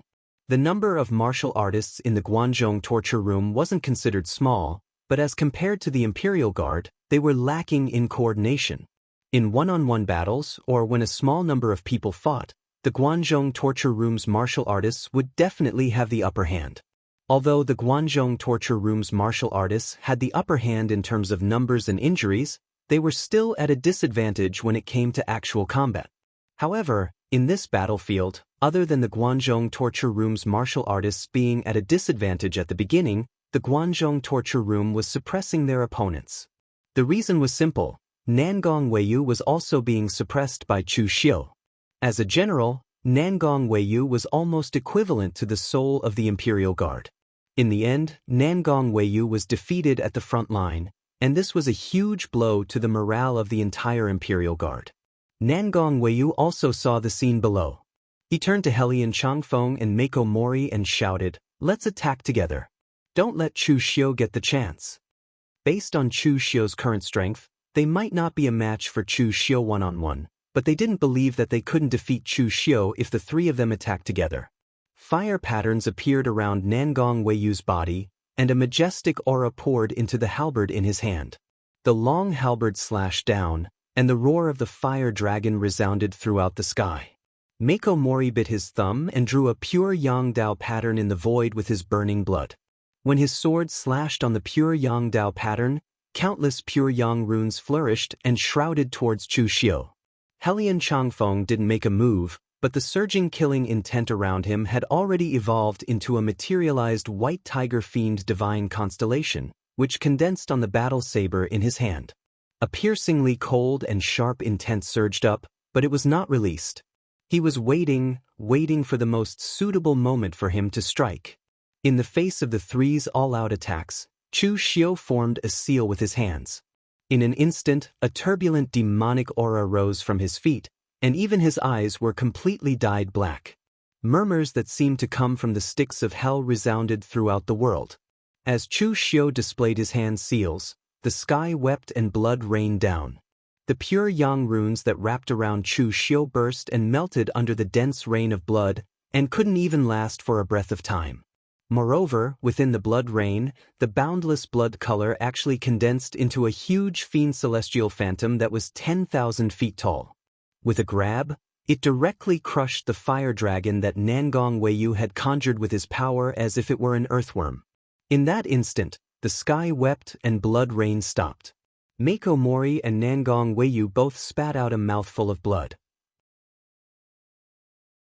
After Chu Xiu's Heaven and Earth Demon Weeping Mantra gained new insights in Primitive Demon Cave, its power could be said to have risen to a whole new level.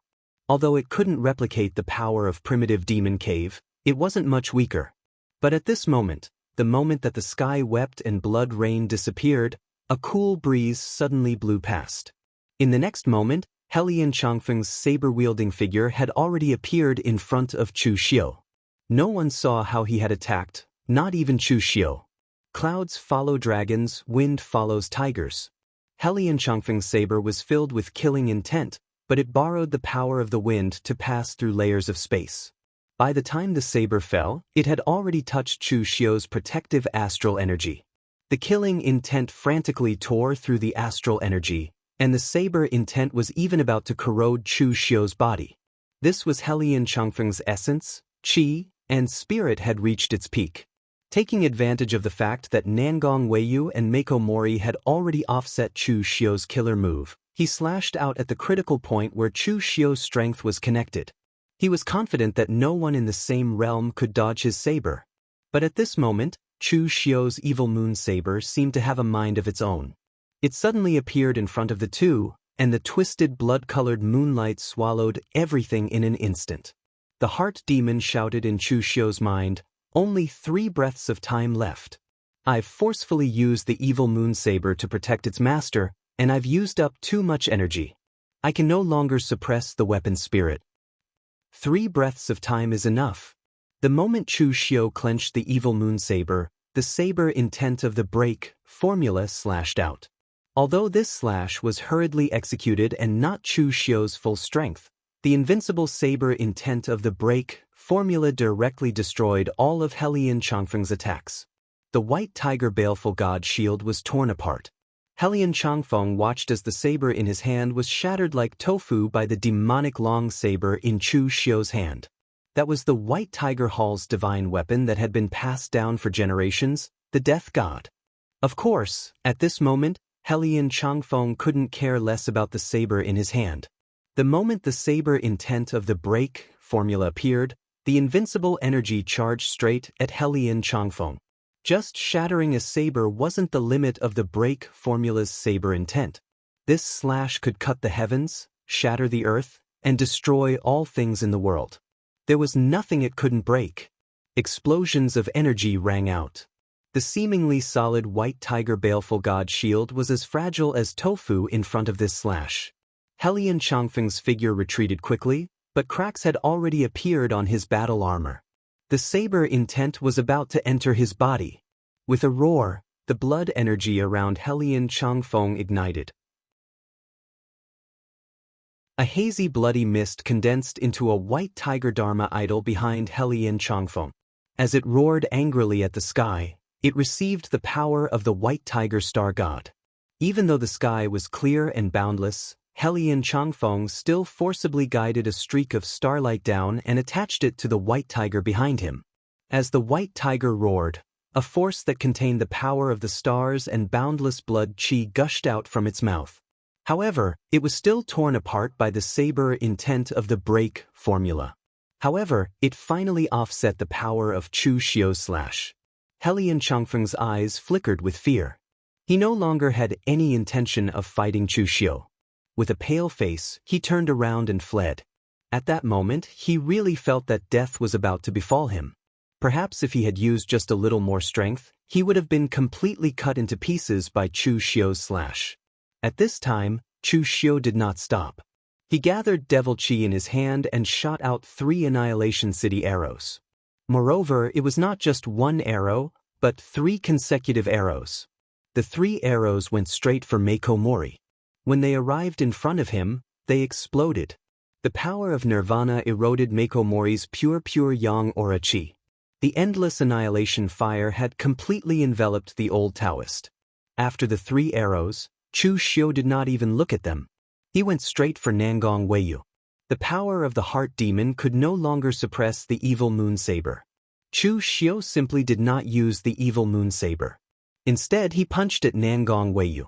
With Chu Xiu's current physical strength, it was enough to take on a divine weapon. Nangong Weiyu was forced to retreat step by Chu Xiu.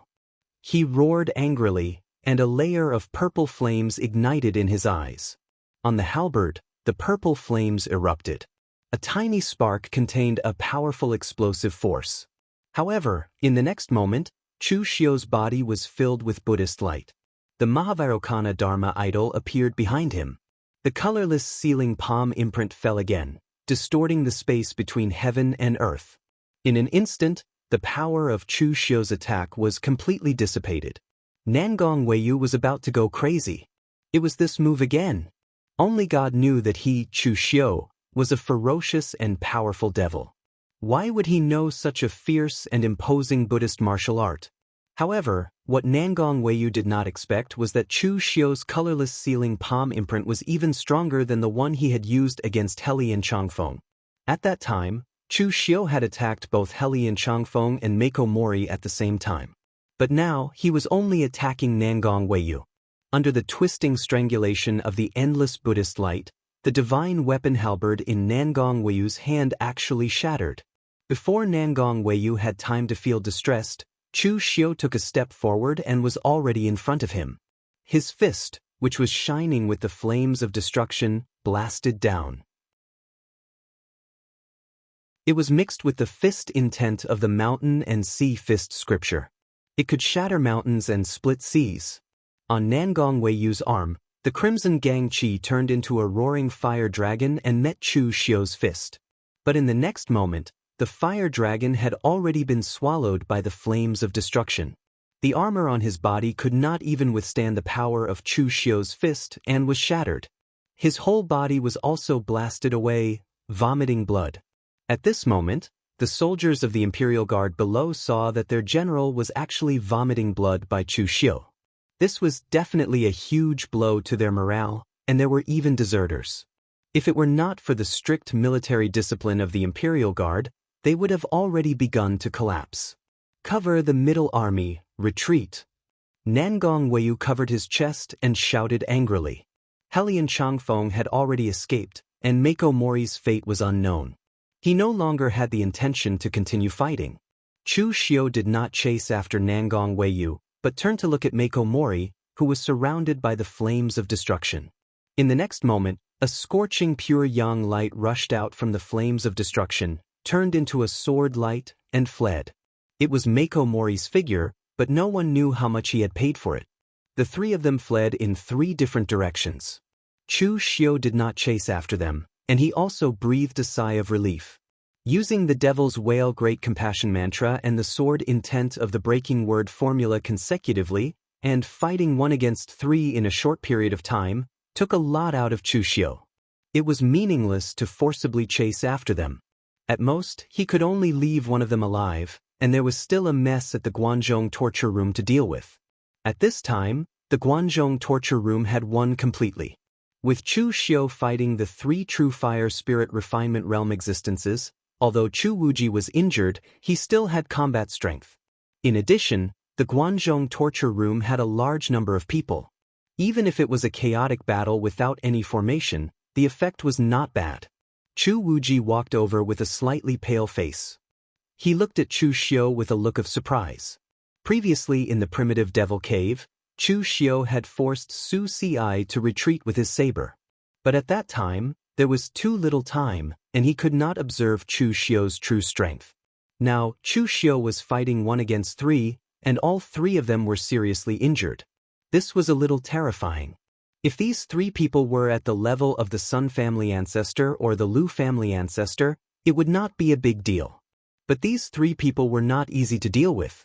Their combat strength stood at the peak of the same realm, but they were still crushed by Chu Xiu. This was a little terrifying.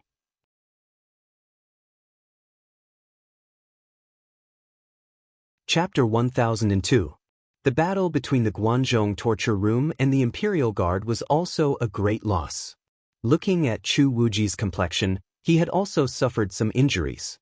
Chu Xiu handed over a bottle of elixir and asked, "How serious is the injury? Where is Elder Wei?" Chu Wuji took the elixir and shook his head. "It's not too serious. Elder Wei should have gone to Wei County, which is also the main point of Eastern Qi's attack. But 3 of the 5 armies of Eastern Qi and the masters of the Imperial Worship Hall are already there, so it should be much easier." After saying that, Chu Wuji sighed and said, "Your current strength is probably infinitely close to the mysterious realm of heaven and earth, isn't it? The combination of true fire-tempering spirit and true fire-tempering body is really terrifying. I even want to give it a try." Of course, Chu Wuji was just saying it. He would be crazy to try such a thing. The true fire-tempering body could not be practiced without great perseverance. The success of Chu Xiu's cultivation was largely due to luck. If others were like him, being blasted into pieces and still not dying, it was possible for them to cultivate the true fire-tempering body after their body was reconstructed. The mysterious realm of heaven and earth is not so easy to deal with. At our level, each step is a different heaven. The difference between clouds and mud is not so easy to surpass. Chu Wuji said, "But in my opinion, you have at least crossed the half-heaven." After a few words of greeting, Chu Wuji directly followed Chu Xiu into Guanzhong City. Xiao Yi and the others were counting the losses of the Guanzhong torture room. When they saw Chu Xiu, they all bowed respectfully. Chu Yuanxing also saw Chu Xiu. He looked a little embarrassed because he did not know how to address Chu Xiu. Although he already knew that Chu Xiu was using him, Chu Yuanxing did not really hate Chu Xiu. After all, his interests had not been harmed, and even his father's position had returned to him. The power of the Guanzhong torture room was also greater than before. Back then he was Chu Xiu's big brother. But now, Chu Xiu was no longer the Jianghu arrestor of the Guanzhong torture room. He was a giant of the diabolism, an ambitious and ruthless figure who controlled the entire northern Yan martial world.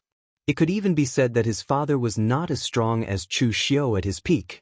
Back when Chu Kuanga had fought against Divine Lord Luo of Tianmen, he had only managed to seriously injure Divine Lord Luo by sacrificing his own life.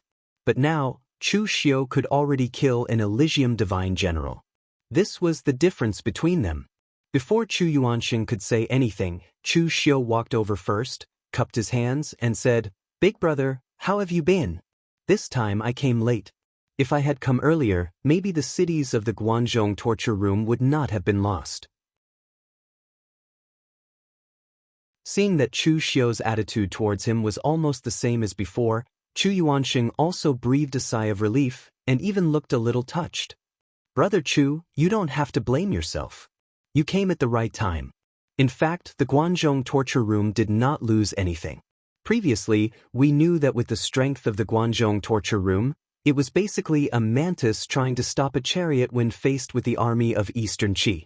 So when the army of Eastern Qi first arrived, we had already withdrawn our men. The cities that Eastern Qi occupied were just empty cities. Moreover, the Eastern Qi also wanted to completely occupy Guanzhong, so they did not make things difficult for some of the martial arts forces or other people in the cities."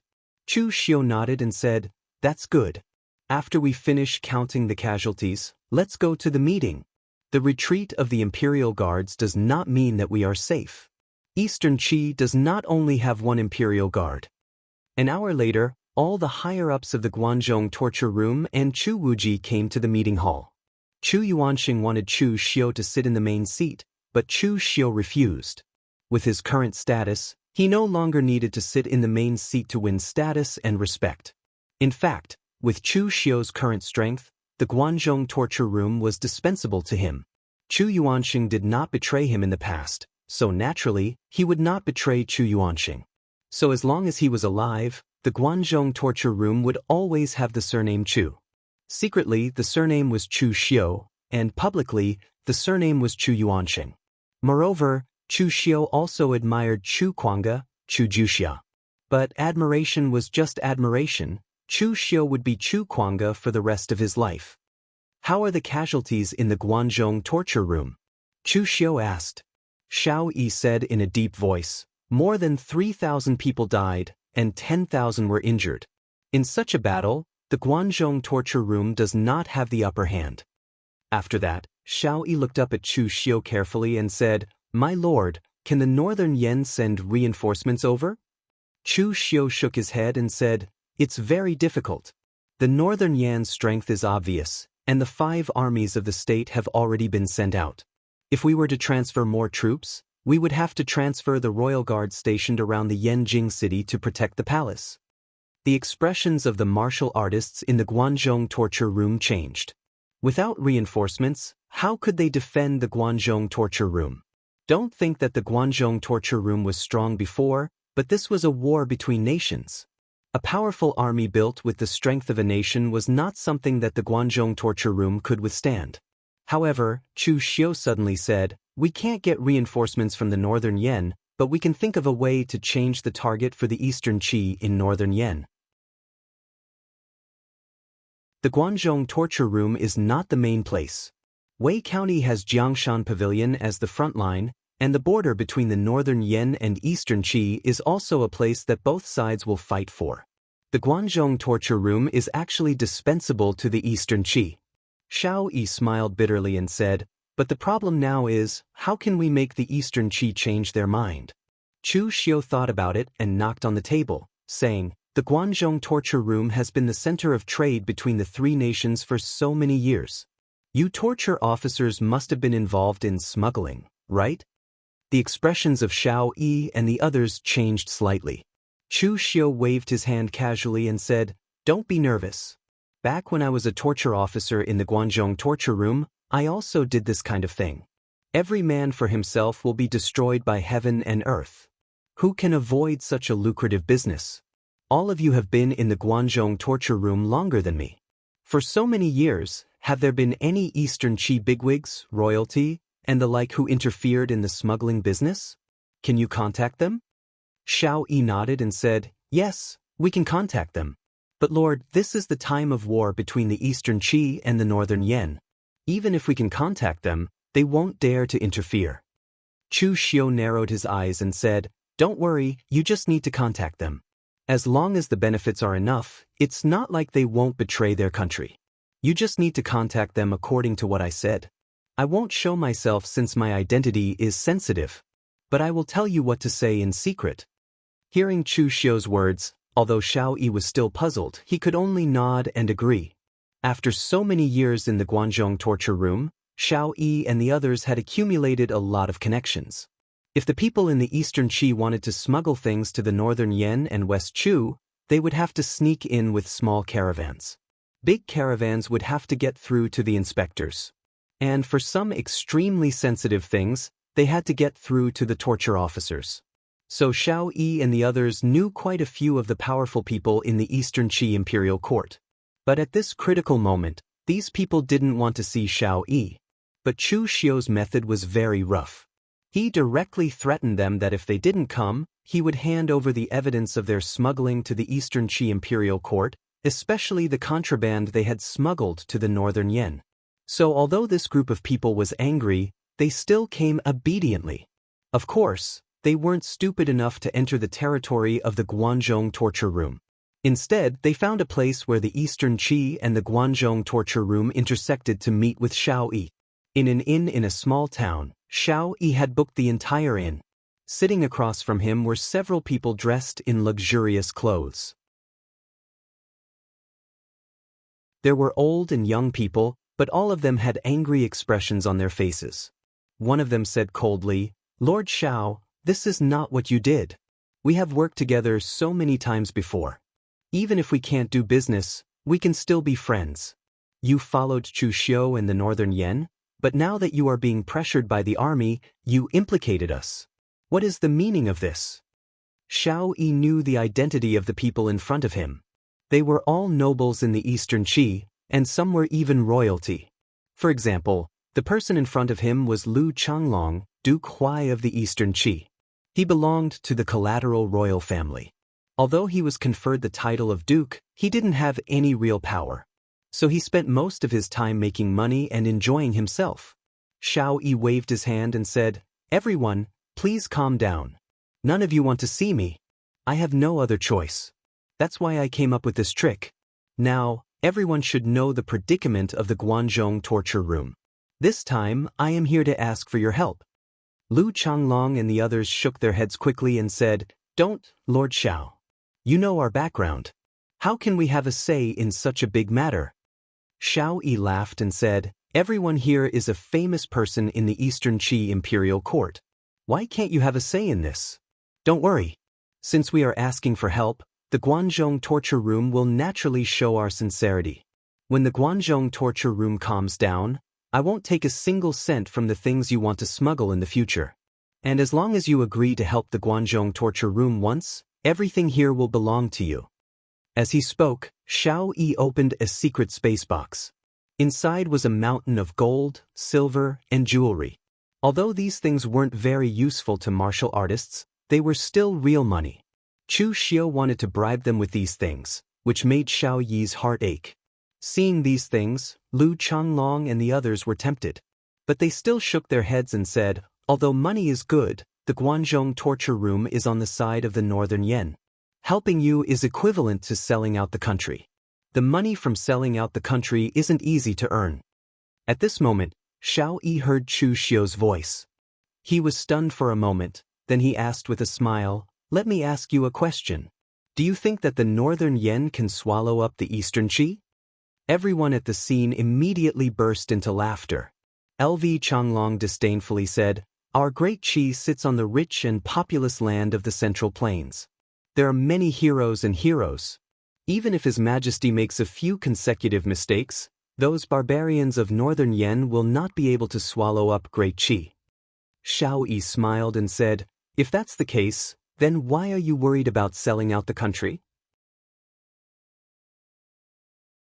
Not to mention that the Guanzhong torture room is only doing this for self-preservation. Even if we really want you to sell out the country, Eastern Qi won't have any problems, right? If that's the case, what's the big deal about selling out once in a while?"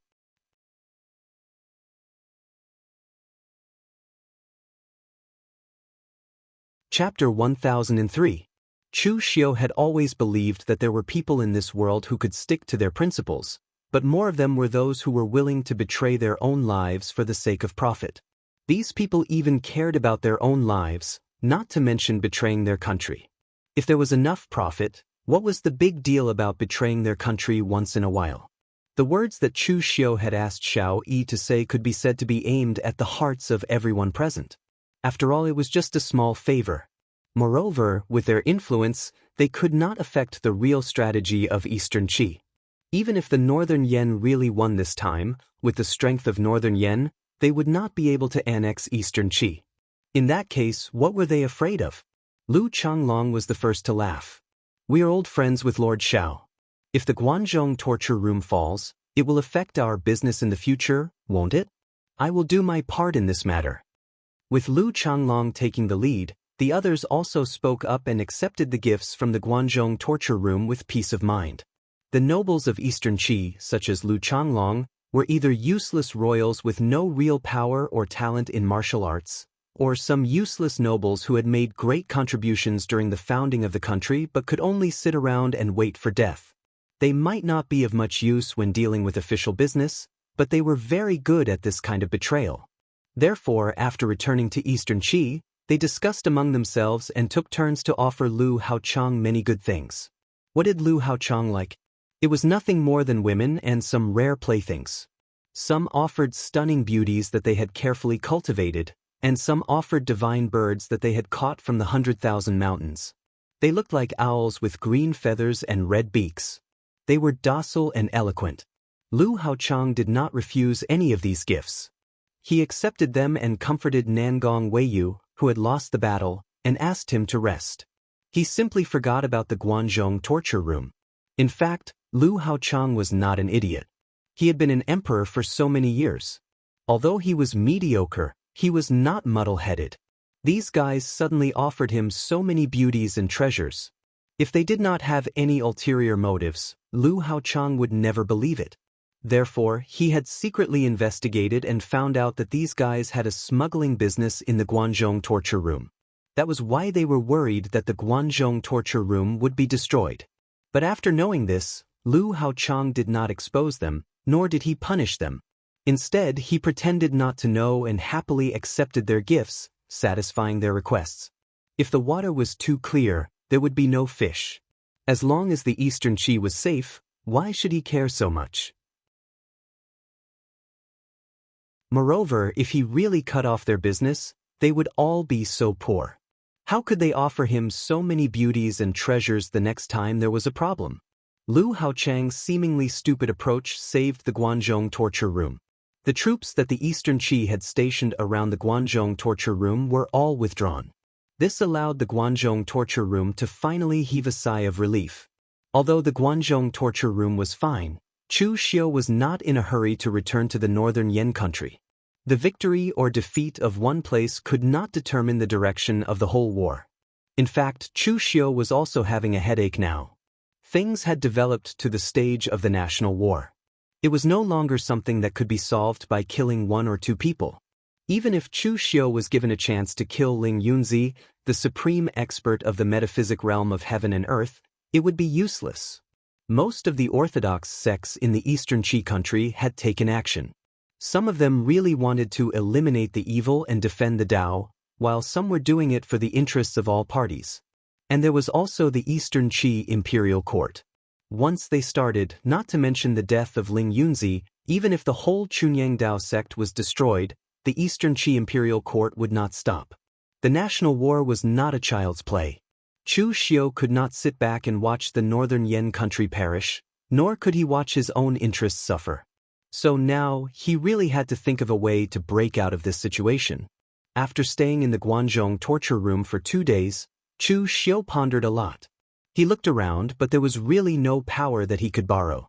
In fact, Chu Xiu still had some connections in the Jianghu. For example, he was on good terms with Xie Shaolu. He could totally pay some price to ask for help from Qinqingdi's Heaven Alliance. But unfortunately, the Heaven Alliance could not affect the situation of the war. If Qinqingdi was a metaphysic realm expert, it would be better. As for the Eastern Qi country, he could also ask the Mo family to help, but the strength of the Mo family of Shangyang was basically dispensable. So after thinking for a long time, since he could not find help from the Central Plains warriors, why not look a little further, such as overseas? He thought of overseas because of the Jiangshan Pavilion. Since ancient times, although the overseas martial arts world and the Central Plains warriors were connected, there was little communication between the two sides. The strength of the overseas martial arts world might not be as strong as the Central Plains warriors, but it was definitely not weak. The overseas martial arts world was able to cultivate people like Kang Dongming. There was also the Jiangshan Pavilion, which had been hunted down like a stray dog. It was also because of the resources of the overseas martial arts world that they could rise again. There was also Zhong Shenxiu. Strictly speaking, he was also an overseas martial artist. Everyone knew the name of the East Sea Unrestrained Sky. Although they did not know whether the so-called East Sea Unrestrained Sky was an island or something else, since the word East Sea was added, it was definitely overseas. With such a strong force by his side, why not borrow it? Although Chu Xiu did not know the situation of the overseas martial arts world, there were people who did, such as the Sixth Demon Sect. Although the Sixth Demon Sect was far away in the South Sea and the East Sea were both seas. Chu Xiu believed that there must be some understanding between them. Moreover, the reason why Chu Xiu went to the Sixth Demon Sect was to test whether or not the Sixth Demon Sect would intervene in this matter. This matter had already evolved into a war between the righteous and demonic sects. It had even reached the point where the three countries were fighting each other. The disturbance was already quite big. The bright demons and the hidden demons had already made their move, but the Sixth Demon Sect, a neutral existence, was still missing. After instructing Chu Yuanxing and the others to act as usual, but to be careful, Chu Xiu went all the way to the Sixth Demon Sect in the South Sea. The Sixth Demon Sect was only close to the South Sea, but it was actually on a strange island next to the South Sea coast. It was strange because the island was surrounded by a formation.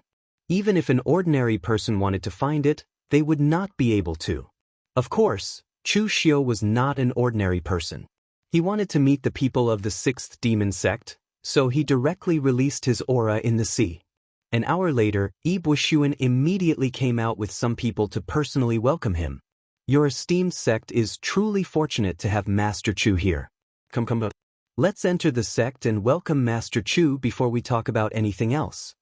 Yi Buxuan's attitude was very courteous, but there was a trace of falsehood in that courteousness.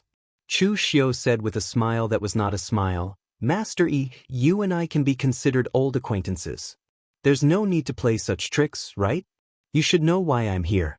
You also know that I don't have the energy to attend a banquet. The northern Yen side is on fire. Yi Buxuan smiled bitterly. Official Chu, it's not that the Sixth Demon Sect does not want to help, but we are in the South Sea. The South Sea is close to the southern barbarians. When the news came, do you know who came? Chu Xiu's heart stirred. Rama? Yi Buxuan smiled bitterly. It's Rama. Damn, the other party couldn't find the location of the Sixth Demon Sect, so he directly branded a Buddhist seal on the sea. That power was like burning the sky and boiling the sea. One Buddhist seal evaporated who knows how much seawater. For a whole 3 days, the Sixth Demon Sect was shrouded in mist. My Sixth Heavenly Demon Sect hasn't even made a move yet, but Rama has already come to warn us. If my Sixth Heavenly Demon Sect really makes a move, I reckon that before we can even reach Northern Yen, we will be dealt with by the people from Subodhi Monastery. Chu Xiu frowned slightly. This was the current situation in the pugilistic world. The righteous and the demonic were entangled. The righteous martial artists in West Chu wanted to make a move, but he found the moon-worshipping sect to stop them. In the south, the Sixth Demon Sect also wanted to help, but they were threatened by the Subodhi Monastery. Chu Xiu said in a deep voice, I know Master Yi's difficulties, so this time, I don't expect the Sixth Demon Sect to make a move. I came to find you, Master Yi, to ask for a small favor. Hearing that Chu Xiu didn't force the Sixth Demon Sect to make a move, Ibushun let out a sigh of relief. He asked, "What does official Chu want from me?" "It's very simple. I want you to accompany me to the East Sea, Master Yi. There's no hope for the Central Plains warriors for the time being, so I want to borrow the power of the overseas martial artists to deal a fatal blow to the Eastern Qi. As long as the Eastern Qi retreats, everything will be easy to solve. However, I don't know much about the overseas forces, so I can only ask for your help, Master. The South Sea and the East Sea are both seas. As for the overseas forces, it's more reliable to find someone like Master Yi who is familiar with them." Ibushun smiled bitterly. "The South Sea and the East Sea are very different. However, I have been to the East Sea several times. Although I don't know much about it, I have a general understanding. It's possible to go with official Chu this time. However, official Chu, I still advise you to be more cautious. Even if you go to the East Sea, it's very likely that you'll return empty-handed. The overseas martial artists rarely get involved in the affairs of the Central Plains. If you want them to rashly come to the Central Plains and make an enemy of a big country like the Eastern Qi, it'll be very difficult." Chu Xiu squinted and said, "They didn't come before because they didn't have enough benefits. Jiangshan Pavilion is doing well in the overseas forces. Why do they want to return to the Central Plains now? Isn't it because they have enough benefits? Master Yi, just lead the way. I'll take care of everything else. Even if it's difficult, we still have to try. If we don't try, how will we know it's not possible?" Since Chu Xiu didn't want to listen to his advice, he didn't say much. He just took it as a wasted trip. The overseas martial arts world and the Central Plains warriors were basically two different regions. Although Chu Xiu had a great reputation among the Central Plains warriors, it might not be effective in the overseas forces.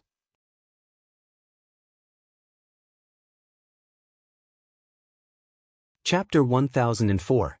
The East Sea was very different from the South Sea. The biggest difference was the number of people. There were many storms in the South Sea, the climate was hot, and the environment was harsh. Therefore, the powers that could take root in the South Sea were all relatively strong, like the sixth demon sect, so their numbers were naturally much lower. The East Sea, on the other hand, had a pleasant climate and abundant heaven-earth yuan qi. There were countless islands of various sizes, including commoners and martial artists. A long time ago, someone had even established a country in the East Sea. Unfortunately, there were too many variables in the East Sea, and they didn't last long before being destroyed. At present, a portion of the East Sea's powers were in the hands of sects and aristocratic families, while the other portion was in the hands of individual powerhouses. They controlled an island and became lords, but they usually didn't last long. There were very few that could last for 3 generations, and those that could last for more than 3 generations would naturally become sects or aristocratic families. For the sake of speed, Chu Xiu and Ibushun directly took a boat to the East Sea. The 6th Heavenly Demon Sect's ship was reinforced by a formation, so its speed in the sea was faster than that of a martial artist at the true fire spirit refinement realm. Most importantly, it saved energy and didn't need to stop. Otherwise, even if a true fire spirit refinement realm martial artist could draw in the power of heaven and earth for their own use, they still wouldn't be able to walk on the water for a long time. As they neared the East Sea, Chu Xiu asked, "Master Yi, in the East Sea, who is the most powerful and influential person?" Ibushun said, "Official Chu wants to make a move on the most influential person? That's not a bad idea. The East Sea has as many islands as there are hairs on an ox, and the various powers are also as numerous as hairs on an ox. However, the strongest person in the East Sea isn't actually the most influential. This is different from the Central Plains." Chu Xiu was surprised. "Oh, Ibushun shook his head. "I'm not too sure, but it's been like this for tens of thousands of years. Perhaps it's because the martial artists born in the East Sea saw the boundless ocean when they were born. Their hearts yearned for the heavens and earth, but they yearned for power. Therefore, over the years, the most powerful people in the East Sea were all martial arts fanatics, and it was rare to see them. For example, the current number 1 unrestrained Sky Lord Zhong Shenxiu was such a person. Everyone only knew that he lived in the deepest part of the East Sea, but no one had ever seen him before. And that sword saint of the East Sea, Kang Dongming. Official Chu, you should have dealt with him before and know his strength. This guy is the same. Chu Xiu muttered, in that case, none of the most powerful people in the East Sea are in the heaven and earth elemental enlightenment realm. Yi Buxuan nodded and said, that's right. Moreover, the land of the Eastern Sea was roughly divided into two regions. One was the sea near the Eastern Qi land, called the Breezy Sea. There were many islands there, and the wind and waves were relatively mild. It was more suitable for the common people and martial artists to live in. The deeper part of the sea was called the Breezy Sea. There were often howling winds and waves, and the smaller islands would be submerged.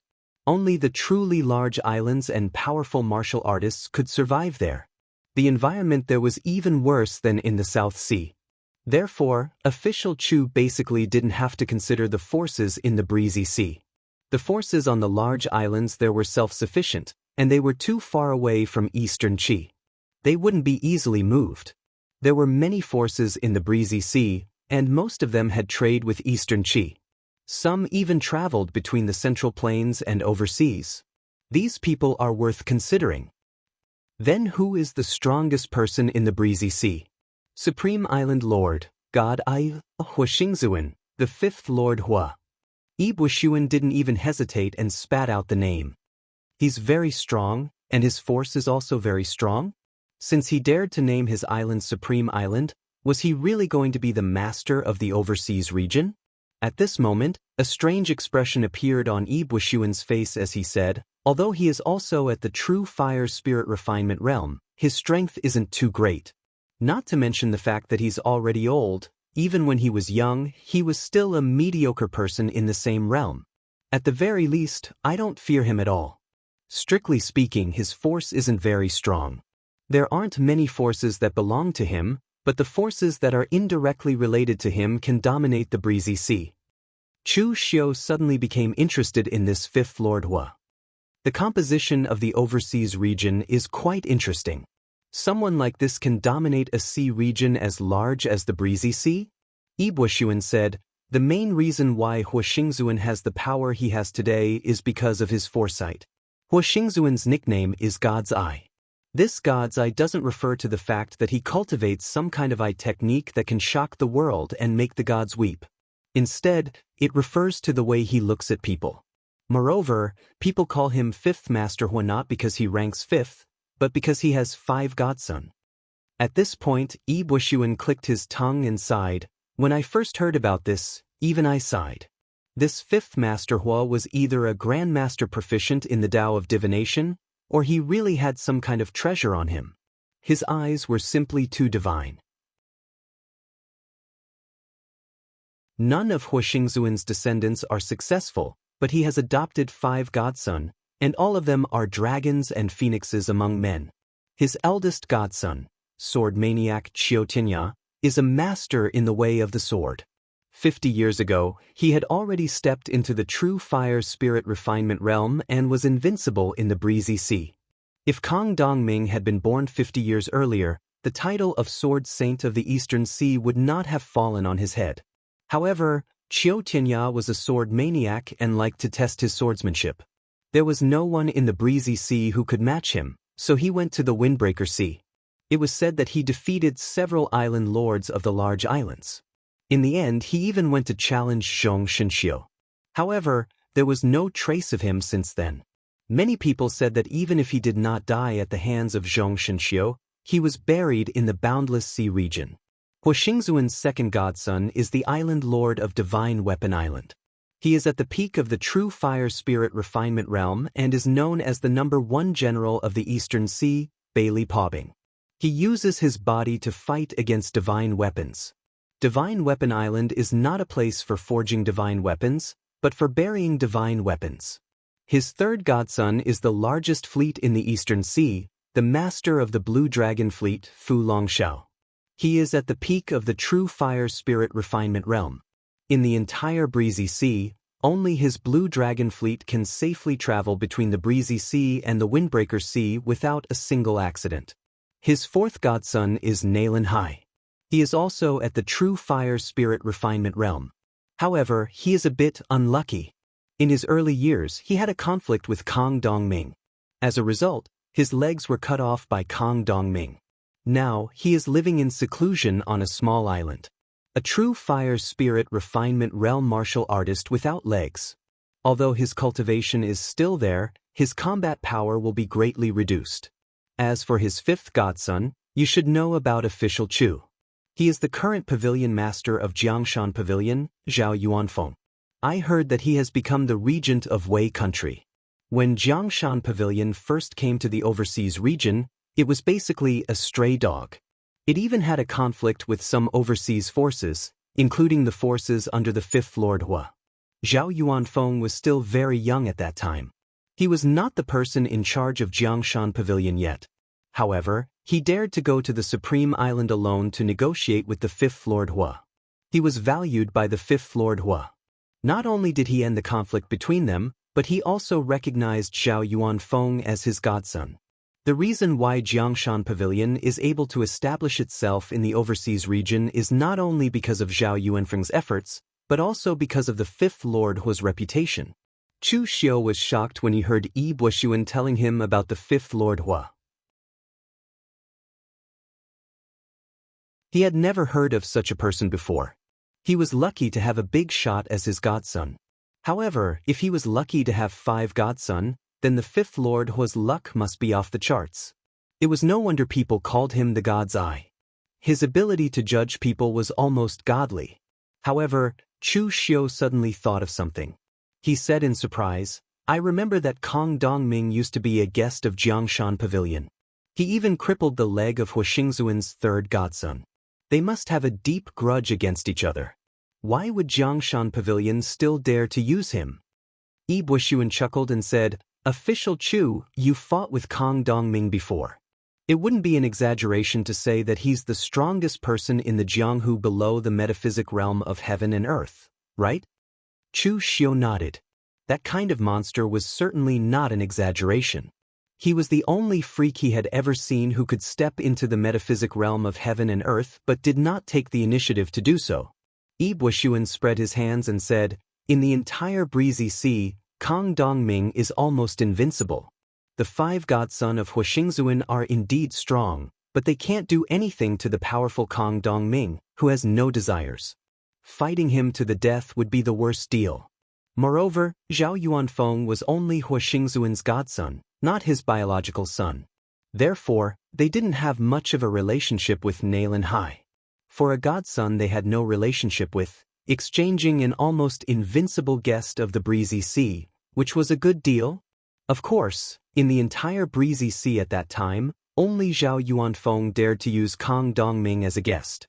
Zhao Yuanfeng was Hua Xingzuan's 5th godson, so he didn't have to worry too much.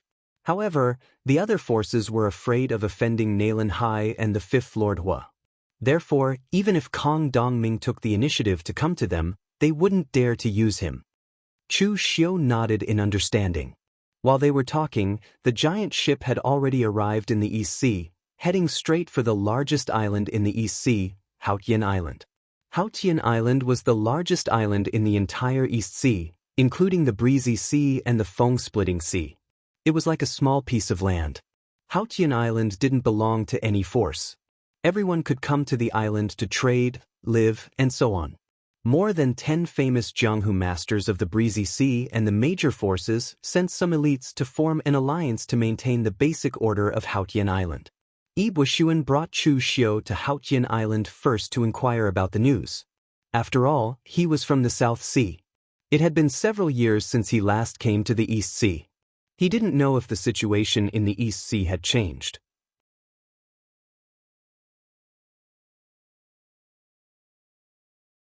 Chapter 1005.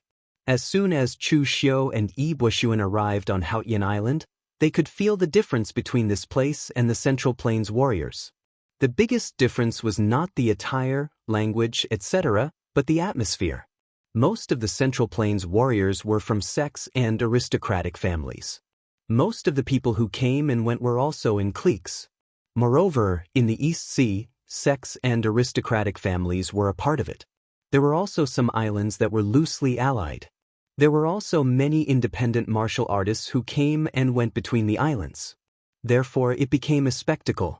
Almost everywhere, you could see martial artists trading all kinds of natural treasures and even secret manuals of martial arts.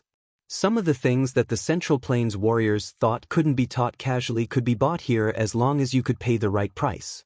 Naturally, information was also available. Moreover, the overseas anemophilia didn't have any integrity. At least the wind-sweeping tower would be a little particular. Some secret items would only be sold to one person. Moreover, in the overseas region, as long as you could afford it, they wouldn't dare to say anything. Chu Xiu followed Yi Buxuan to a long street on Haoyan Island. They found a shop with a sign hanging on it and walked in directly. There were many people inside asking for all kinds of information. Chu Xiu looked around and said faintly, "Do you have a private room?" A crafty-looking martial artist immediately came forward and flattered Chu Xiu and Yi Buxuan into a private room. He only had the strength of the innate realm. Naturally, he couldn't see through Chu Xiu and Yi Buxuan's realm. However, in the anemophilia trade, whether it was the Central Plains warriors or overseas, it depended on their eyesight. Anyway, with his eyesight, these two were not ordinary people.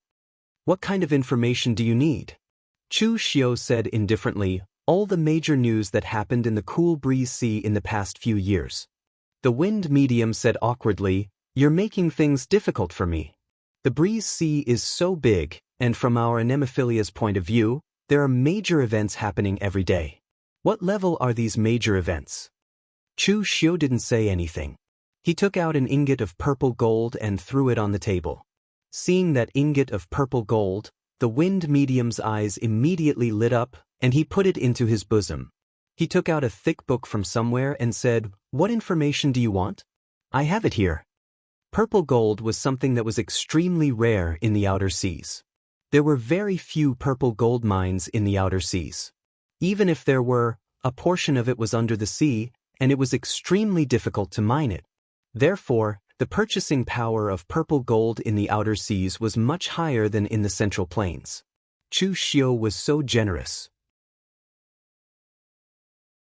He could even find information from 100 years ago, not to mention all the news that happened in the past few years. Chu Xiu and Yi Buxuan flipped through the book for a while, and they more or less understood the situation in the outer seas. Compared to the ups and downs of the Central Plains warriors, the outer seas was still relatively peaceful. Xingzuan had a great reputation in the outer seas. In addition, he had a few foster sons. It wouldn't be an exaggeration to say that his supreme island was the supreme island of the outer seas. Everyone else lived under such authority and rules. Naturally, they wouldn't be able to cause any trouble. Yi Bo-sun closed the book and said, "This fifth Master Hua will be celebrating his 380th birthday in a few days. He is also a person who loves to show off and has a lively personality. Every few years, he will hold a birthday celebration and call his adopted son as well as all the major powers in the Cool Breeze Sea to come and have a good time. It can be said that this is the time when all the forces in the Breezy Sea are gathered. On such an occasion, official Chu, if you can get the support of the fifth Lord Hua and gather all the forces in the Breezy Sea, it might be possible." Hearing what Yi Buxuan said, Chu Xiu's expression was a little strange. This Xingzuan was already 380 years old. There weren't many true fire spirit refinement realm martial artists who could live to this age. In theory, a martial artist in the true fire spirit refinement realm had a lifespan of 400 years, but this was only in theory. Once a martial artist in this realm passed the age of 200, his body would begin to decline. In fact, at 300 years old, one could already feel that they were close to the end of their lifespan. It was already very rare for someone to survive 300 years old and still have the strength to fight, like the Chunyang Dao sect's Meiko Mori. This fifth Lord Hua was already close to 400 years old, but he was still able to go through so much trouble. He could be considered to have lived a long life. Yi Buxuan seemed to have seen through Chu Xiu's doubts. He smiled and said, "Ever since his eldest foster son, Qiu Tinya, became famous, the fifth Lord Hua almost never fought with anyone. Later on, he took in 4 foster sons in a row. Do you think he still has the chance to fight with others? Chu Xiu nodded in understanding. This was very reasonable. This fifth master who had lived like a prince for such a long time. With his 5 adopted sons around, he could practically do as he pleased in the entire Cool Breeze Sea. Without the opportunity to fight to the death with others, he naturally did not have as many internal injuries in his body. It was normal for him to have a longer lifespan. However, Chu Xiu still felt a little uncomfortable. He was more sensitive about things like birthday banquets. Generally speaking, as long as he participated in a birthday banquet, it would not end well. He also wondered if he was suffering from the reverse fate of occasions like birthday banquets.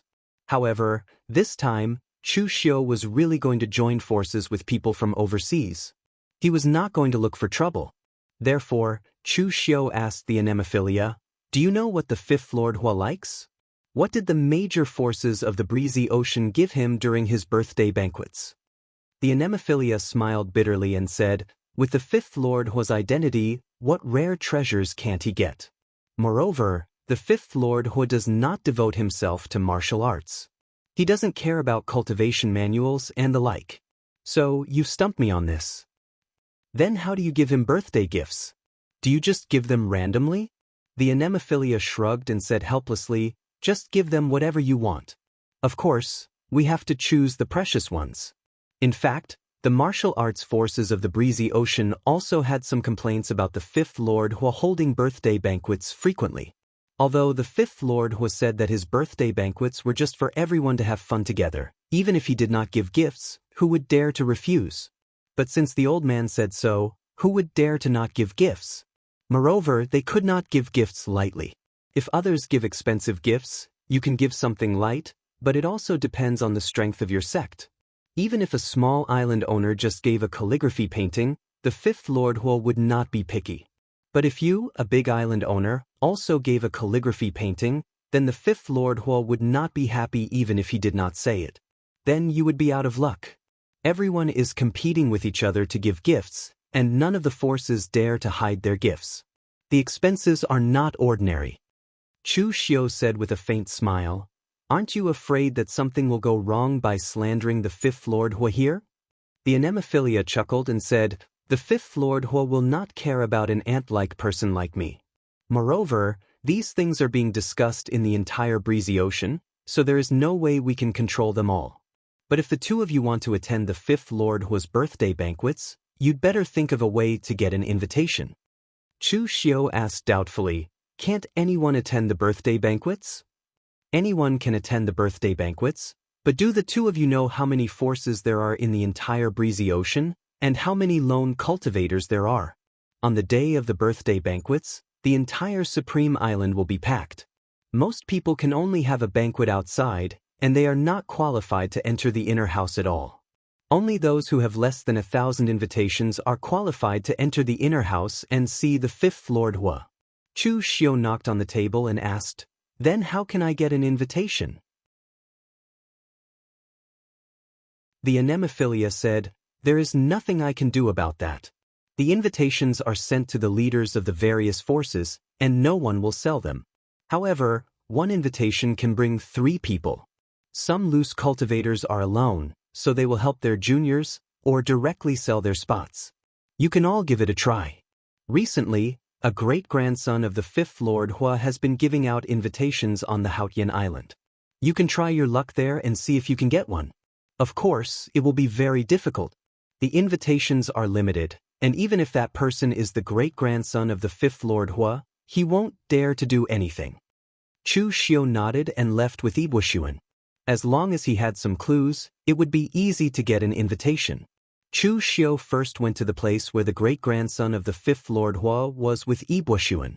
The Haotian Island was jointly managed by various forces, and the Supreme Island naturally had a part in it. At the moment, in a house, a young man in a brocade robe was holding a pen and paper, and he was giving out invitations one by one.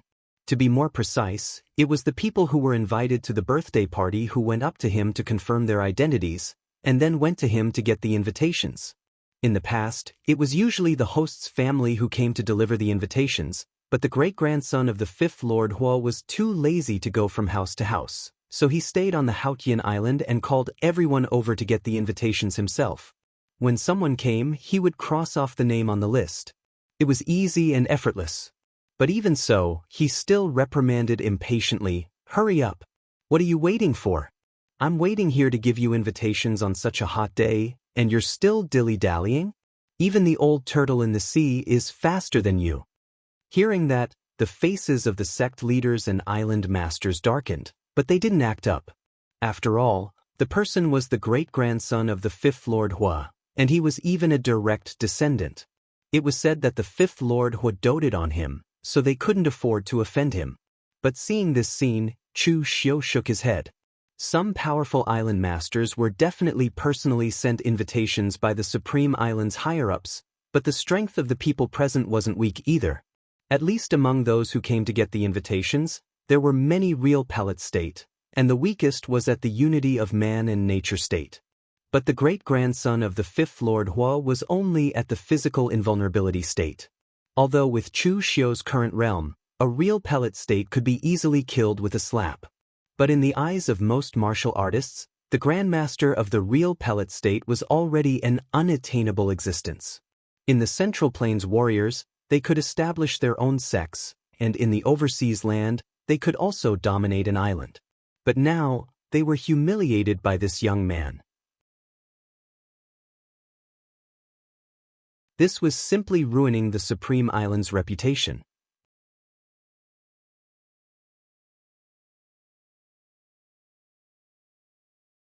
Chapter 1006. Wuxia also saw the behavior of the fifth Lord Hua's great-grandson. He shook his head and said, "The fifth Lord Hua's vision is amazing, but it's a pity that none of his descendants live up to expectations. They are all mediocre, and it's not uncommon for them to have a bad reputation like this. But he still has 5 adopted sons, which is enough to protect the entire Supreme Island." Seeing the appearance of Hua Xingzuan's great-grandson, Chu Xiu was even more curious about the fifth Lord Hua. The other party's vision is simply amazing. He has 5 adopted sons in a row, and each of them is outstanding. But his method of educating his descendants is a bit too mediocre. Looking at his behavior, he is even inferior to those of the 9 great families in the Central Plains. At this moment, there was a sudden quarrel outside, and there was even a faint sound of exploding aura. Chu Xiu and Wuxia went out to take a look. It turned out to be 2 real pellet state martial artists fighting fiercely on the street. A group of people around were watching as if they were used to this kind of situation. It should be said that this kind of situation was very common on Haotian Island. This was not the territory of one family, and any disputes could be resolved directly on the island. Of course, both sides had to control the strength of their attacks. Otherwise, if they hurt the innocent, someone would intervene. The 2 real pellet state martial artists who were fighting were one old and one young. The young man looked like he was in his early 30s, and his actual age should be less than 50 years old. His talent was very good. However, he had obviously just stepped into the real pellet state not long ago, and he was inferior to the old man opposite him. He was already at a disadvantage. The young martial artist said hatefully, "Lin Tsung Yip. In the past, you were chased by your enemies like a stray dog. It was my father who saved you and let you join the Long Gorge Island. Now that my father is dead, you can't wait to take my Long Gorge Island. Do you have any shame? You're simply unscrupulous." Lin Tsung Yip sneered, "Xiao Ziki, don't talk like you are so wronged. After so many years, who is the reason why the Long Gorge Island can grow to such a scale? It's me. You, Mr. Xiao, used the forces I fought for and the resources and elixirs I earned to cultivate behind closed doors. Without me, can you have the strength you have now? Your father saved my life. When he was alive, I regarded him as my master. But now that he is gone, what right do you have to be the island master?" The enmity between these 2 people was very simple. Chu Xiu had already figured it out long ago. It was nothing more than their own families infighting. This Lin Zongye plotted to seize the foundation left behind by Xiao Ziki's father. He believed that his contribution was greater than Xiao Ziki's, and that the position of island master should belong to him. On the other hand, Ziki thought that he was a traitor to Xiao Xiao was a traitor to. Actually, both of them were not wrong. Every man for himself, and heaven and earth would destroy him. Who was right and who was wrong when it came to conflicts of interest? Lin Tsungyip said coldly, "Hand over the invitation. You don't have to go to the fifth Lord Hua's birthday banquet anymore. I'll do it for you." Only the leaders of the major forces were qualified to go to the Supreme Island to celebrate Hua Xingzuan's birthday banquet. This person used to be Xiao Ziki's father. Now it was naturally him. Hence, the invitation was given to him. It must be said that Hua Xingzuan's prestige in the breezy ocean had reached a certain level. Even attending his birthday banquet had become a symbol of status. However, Chu Xiu's heart skipped a beat. An invitation? Xiao Ziki said coldly, "Dream on." Moreover, the Xiao family's name is written on the invitation. Even if you have the invitation, you won't be able to go to the Supreme Island. A strange smile appeared on Lin Zongye's face. Is that so? But it's very common for the ruler of an island to change. I believe the Hua family will understand. Am I right, young Master Hua? The young master of the Hua family, who had been handing out the invitations in the courtyard, was now standing at the side watching the commotion. Hearing this, he only said lazily, "Old Lin, don't forget to bring me 72 clear dust pearls when you come to the island. If you bring something, I will recognize the invitation. If you don't, even if you bring 100 invitations, it will be useless." When everyone heard this, they immediately knew what was going on.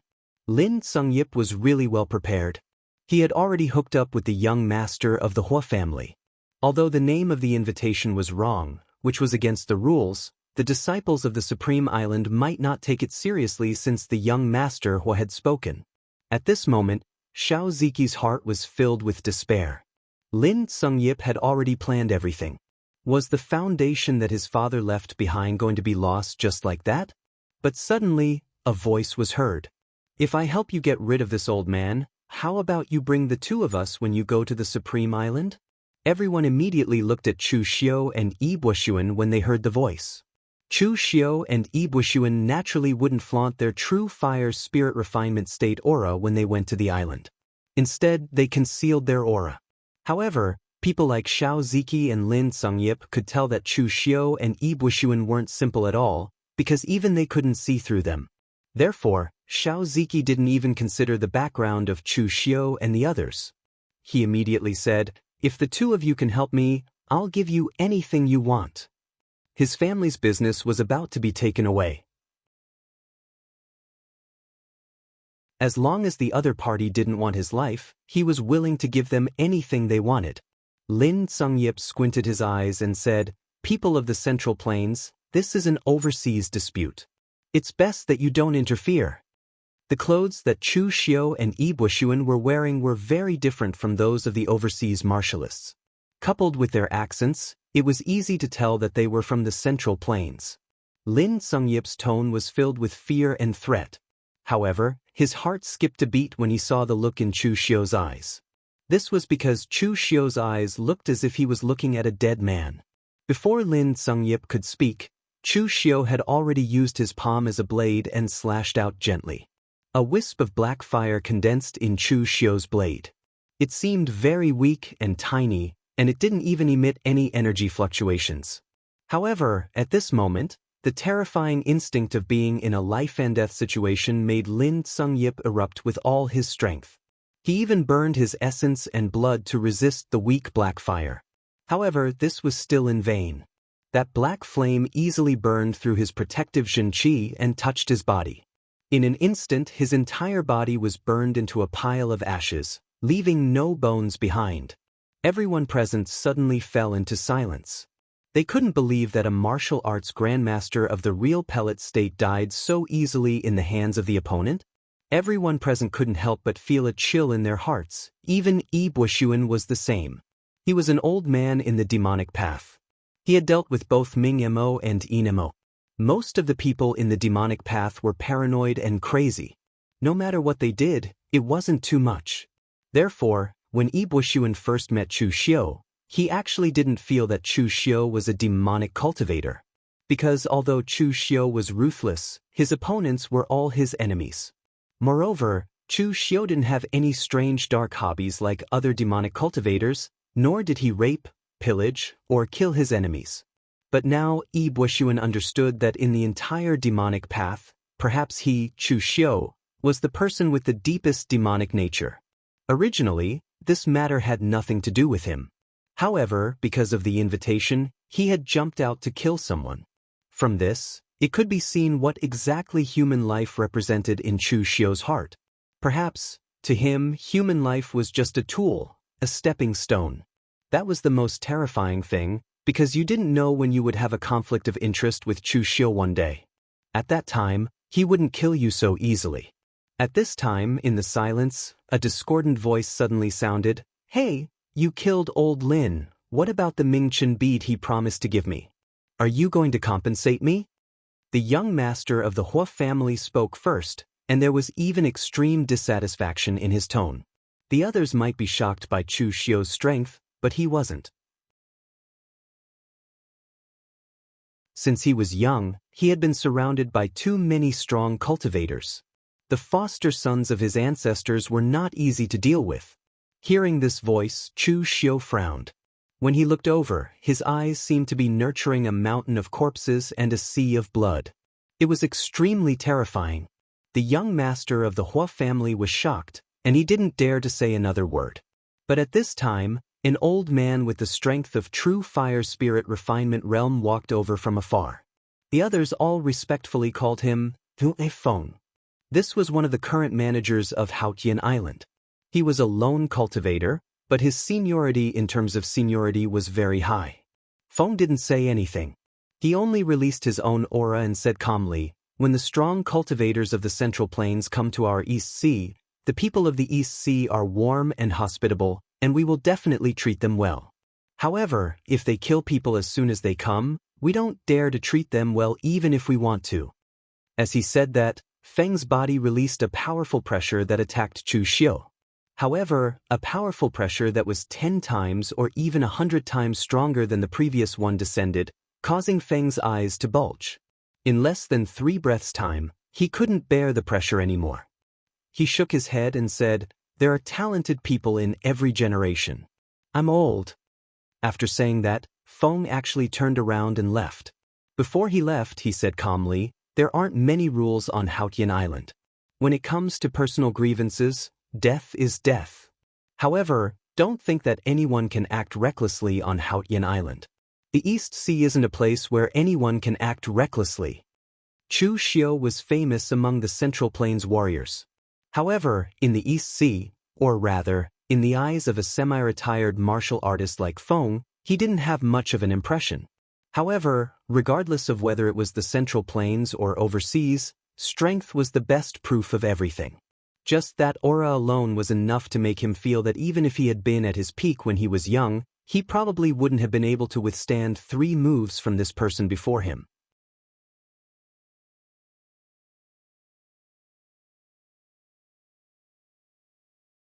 Chapter 1007. Strength was the most useful passport, no matter where one was. The Haotian Island was loosely managed.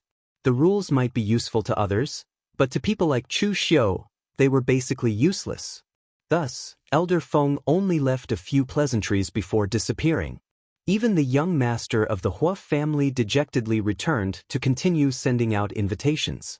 He no longer felt the heartache over the clear dust pearl that he had yet to obtain. Xiao Ziki came over and cupped his hands in gratitude. "Thank you, Senior, for helping me get rid of this traitor. I am very grateful." Chu Xiu waved his hand casually and said, "You don't have to be so polite.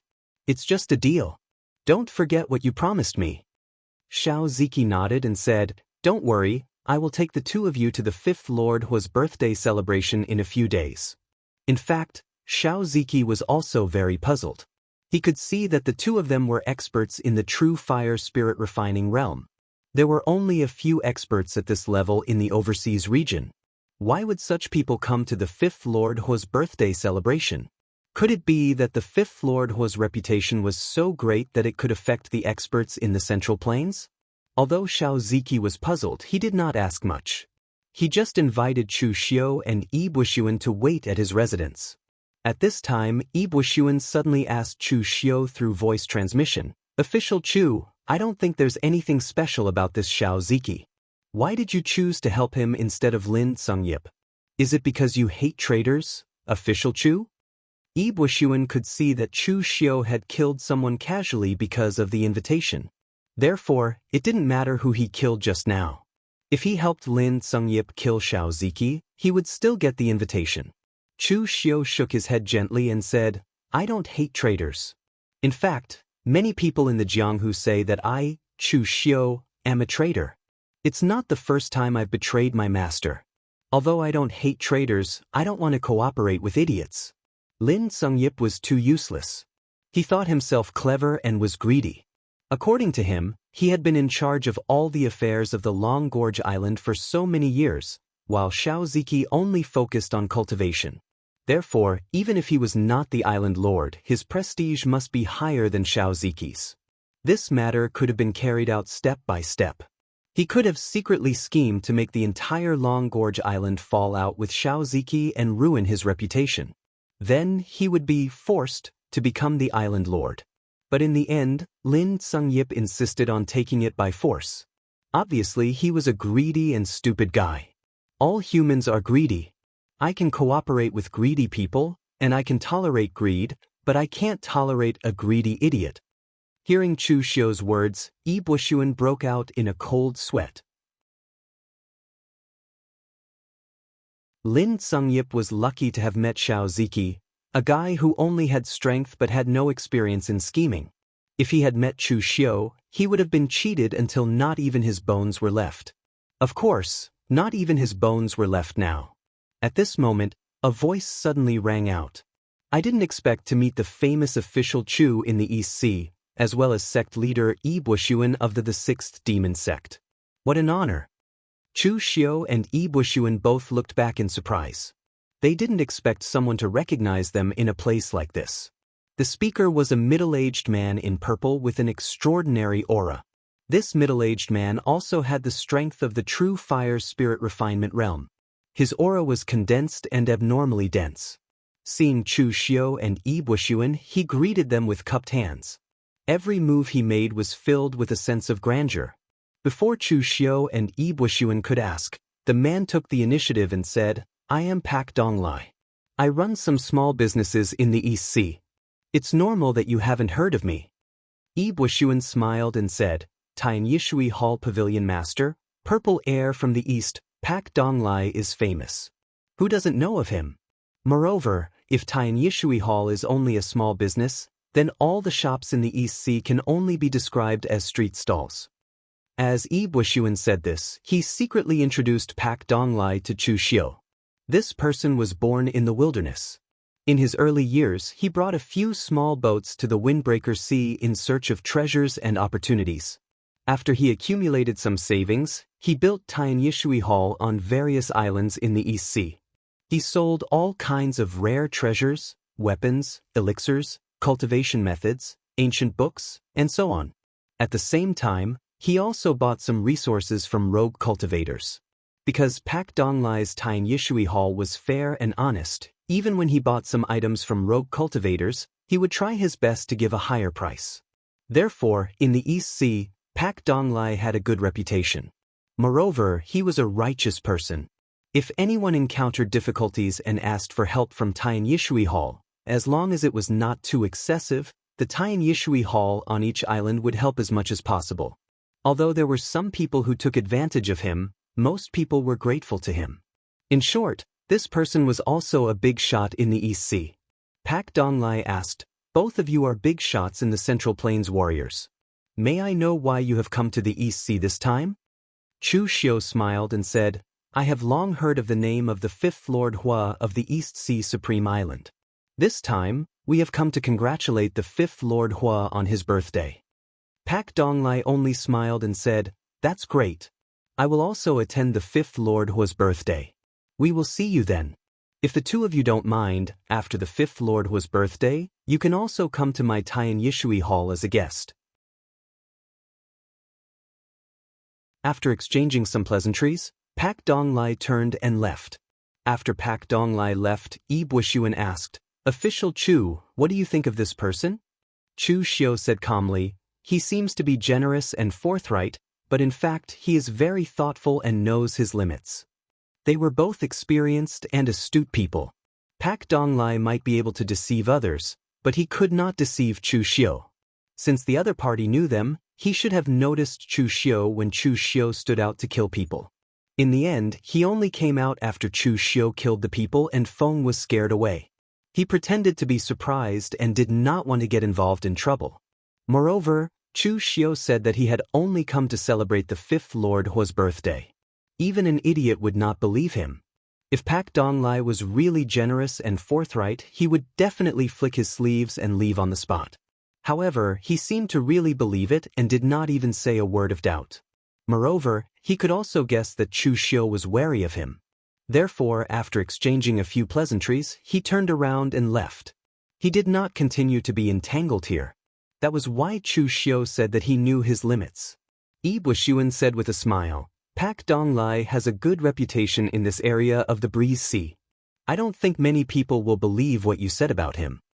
Chu Xiu said expressionlessly, "Those who really believe in it are either those inexperienced youths, or they're really stupid. Pak Donglai has such strength now and his Tien Yishui Hall has such influence now. If this person is not scheming enough, I'm afraid he would have been tricked to death long ago." Although that was what he said, Chu Xiu did not care about Pak Donglai. He did not have any enmity towards Chu Xiu and Yi Buishuan. He was just curious and testing them out. He wanted to make friends with them. The two of them were big shots among the Central Plains warriors. In particular, Chu Xiu had suddenly come to the East Sea. As long as someone recognized them, it would definitely arouse suspicion. Therefore, it was not strange for Pak Donglai to test them out. Moreover, for people like Pak Donglai, networking and other things had almost become a habit. When he met Chu Xiu and Yi Buishuan, two experts who did not have a direct conflict of interest with him, he subconsciously wanted to get to know them. Even if he could not help him, it was still good to have such connections. The two of them followed Xiao Ziki to his residence on Haotian Island. A few days later, when the birthday of the 5th Lord Hua began, they were ready to leave. During this period of time, Xiao Ziki had indeed suspected that Chu Xiu and Yi Buishuan insisted on attending the birthday of the 5th Lord Hua. He wondered if they had ulterior motives and whether they would implicate him. However, Xiao Ziki dared not ask or say these things. If it were not for Chu Xiu, his foundation would have been occupied by Lin Tsungyip. Of course, the most important thing was that based on how easily Chu Xiu killed Lin Tsungyip as if he was crushing an ant, Xiao Ziki had no doubt that he would end up the same if he did anything. Before Xiao Ziki reached the real pellet state, his father told him that as long as he broke through to the real pellet state, he could become the overlord of an island. Now that he had reached the real pellet state, he found that in the face of a powerhouse like Chu Xiu, the real pellet state was just a slightly stronger ant. This truth even made Xiao Ziki lose his mind for a while. The big ship was approaching the Supreme Island, and there were many ships heading towards the Supreme Island. They were obviously preparing to celebrate the birthday of the 5th Lord Hua. After going ashore, Chu Xiu also sized up the Supreme Island. The Supreme Island wasn't too big, but the scenery was beautiful, and the qi of heaven and earth was extremely abundant. It could be said to be a treasure land. The buildings on the island were extremely luxurious. In Chu Xiu's opinion, they were even more luxurious than the northern Yen. The building in the center of the island was no longer a house, but a small palace. With Xiao Ziki carrying the invitation, it was easy to enter the palace. However, at this time, Chu Xiu and the others didn't notice that there were several pairs of eyes watching them from the other side of the palace. The young master of the Hua family that Chu Xiu had met before was standing there. There were two other people standing beside him. One of them was dressed in battle armor and had a ferocious and fierce appearance. He gave off an intimidating feeling without being angry. There was another person who was even stranger. He was actually sitting cross-legged in the air, completely supported by his stellar energy. However, upon closer inspection, one would discover that he was not maintaining such a strange posture. Instead, it was because he did not have legs.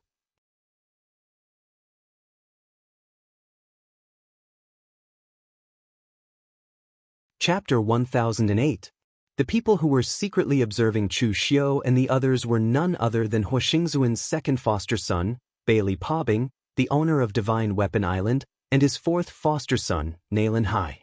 Bailey Pobing grabbed the Hua family's young master and brought him in front of him.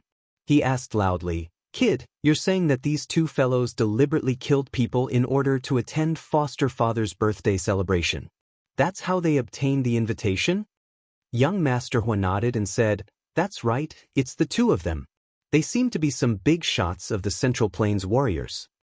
Bailey Pobing turned his gaze to Naylan Hai and asked, "The fourth prince, you usually like to study these messy news. You should know the Central Plains warriors the best. What's the background of these two fellas? Foster father's birthday is such a joyous occasion, we can't let them disturb it." Naylan Hai's appearance was that of a young man with a pale face. His hair was disheveled, but the gloominess in his eyes did not dissipate no matter what. The fifth Lord Hua's foster sons were all dragons and phoenixes among men.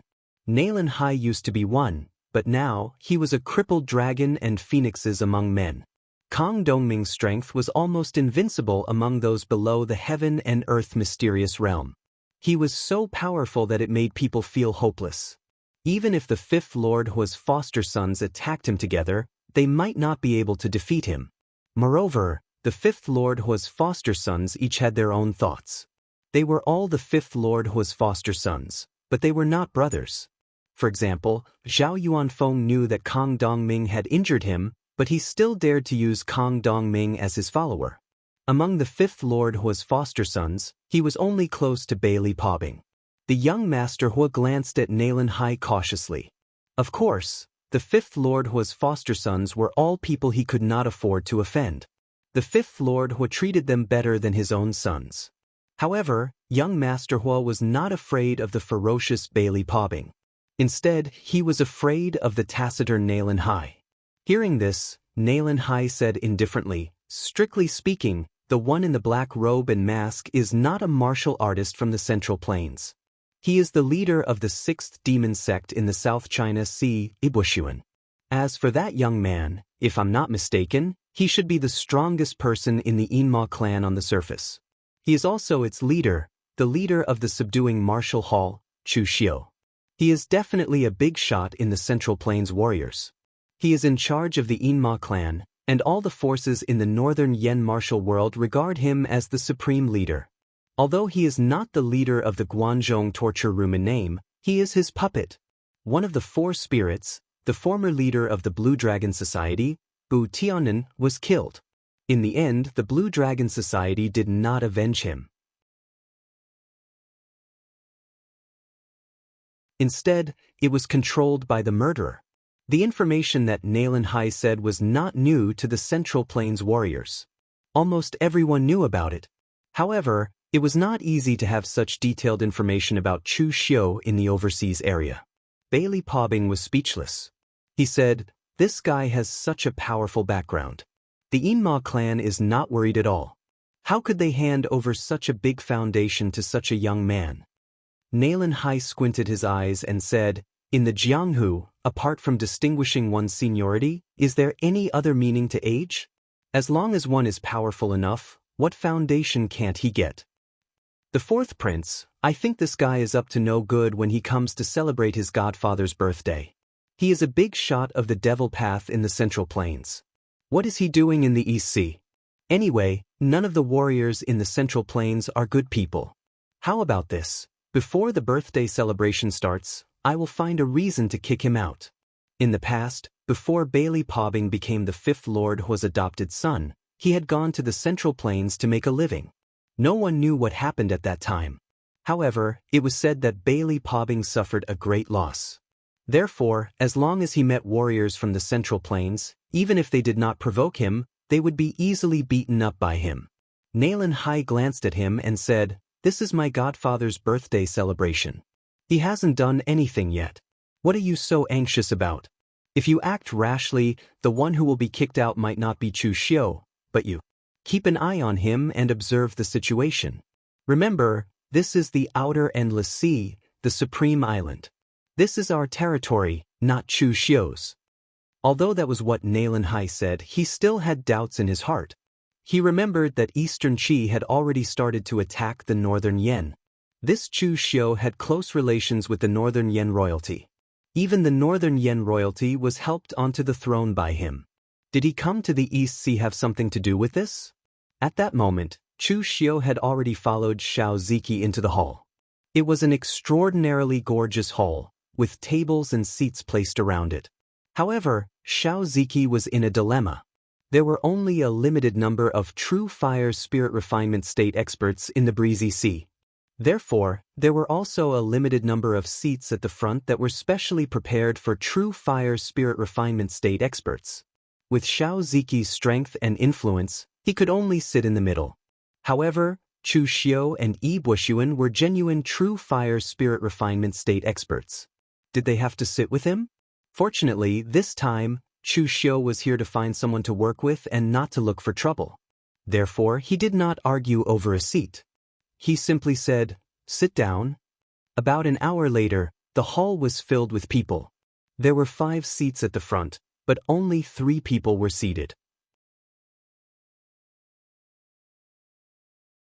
Those 5 seats were naturally reserved for Hu Xingzuan's 5 adopted sons. Even his own sons did not have this kind of treatment. The first seat was already empty. It was reserved for his eldest son, Qiu Tianya. Although Qiu Tianya had been missing for 50 years, he still had a seat at Hu Xingzuan's birthday celebration.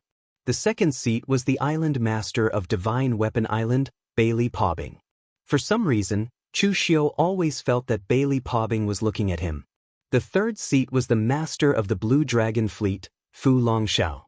This person wore a brocade robe with dragon patterns and had an imposing appearance. He was also the strongest among the 3. The fourth seat was Nalen Hai. However, he always had a kind of unapproachable aura, which made people fear him. The fifth seat was also empty now. This seat was naturally reserved for Zhao Yuanfeng. At this moment, a loud voice came from outside, "The fifth lord is here." As the voice came, an old man with white hair and beard, dressed in luxurious clothes, walked into the hall surrounded by a group of children and grandchildren. Hearing this voice, everyone present turned their eyes to the fifth Lord Hua. Even Chu Xiu's eyes were attracted. He was really curious about who this fifth Lord Hua was. His eyesight could actually reach such a level. However, at first glance, Chu Xiu was a little disappointed. Ordinary, too ordinary. For most martial artists, not to mention the true fire spirit refinement state, even the real pellet state was something that could only be encountered by chance. However, in the eyes of people at Chu Xiu's level, there were also differences in the true fire spirit refinement state. The Sun family's ancestor and the Lu family's ancestor who died in his hands before belonged to the mediocre type. Not long ago in the Guanzhong torture room, Meiko Mori, Nangong Weiyu and Helian Changfeng were all defeated by him, but it was not because he was too weak, but because Chu Xiu was too strong. Individually, the 3 of them were not easy to deal with. On Hu Xingzuan, Chu Xiu did not see too many anomalies. On the contrary, in his opinion, this Hu Xingzuan was even a little weak. There was not much evil aura on his body, which proved that he had not fought with others for a long time. Even when his combat power was at its peak, he rarely fought with others, so his combat power should not be high. Moreover, Hu Xingzuan's body exuded an extremely strong aura. It was so strong that it was a little abnormal. This proved that he often used various elixirs and natural treasures as tonics, and the tonics were a little too much, even to the point that it was emitted through his aura. Also, the aura around his body was different from the ordinary true fire spirit refinement state martial artists. True fire spirit refinement state used the power of the spirit to trigger the power of heaven and earth. Every move was in line with the power of heaven and earth. This was a subconscious move. For example, if it was raining now, the existence of true fire spirit refinement state like Chu Xiu, even if he didn't use true qi to block the raindrops would involuntarily deviate and avoid them. However, the aura around Hu Xingzuan's body was very chaotic, as if he couldn't control this power at all. Could it be that even the power of the true fire spirit refinement realm was obtained from an external object? But what external objects could allow someone to step into true fire spirit refinement state? While Chu Xiu was thinking, Huixingzuan had already walked to the main seat and sat down. He cupped his hands and said with a smile, "Time passes really quickly.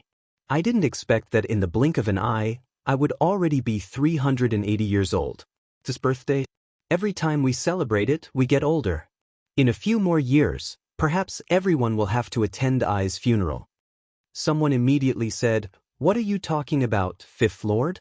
The Eastern Sea is fortunate to have the protection of the Fifth Lord. The Fifth Lord will definitely live on for tens of thousands of years."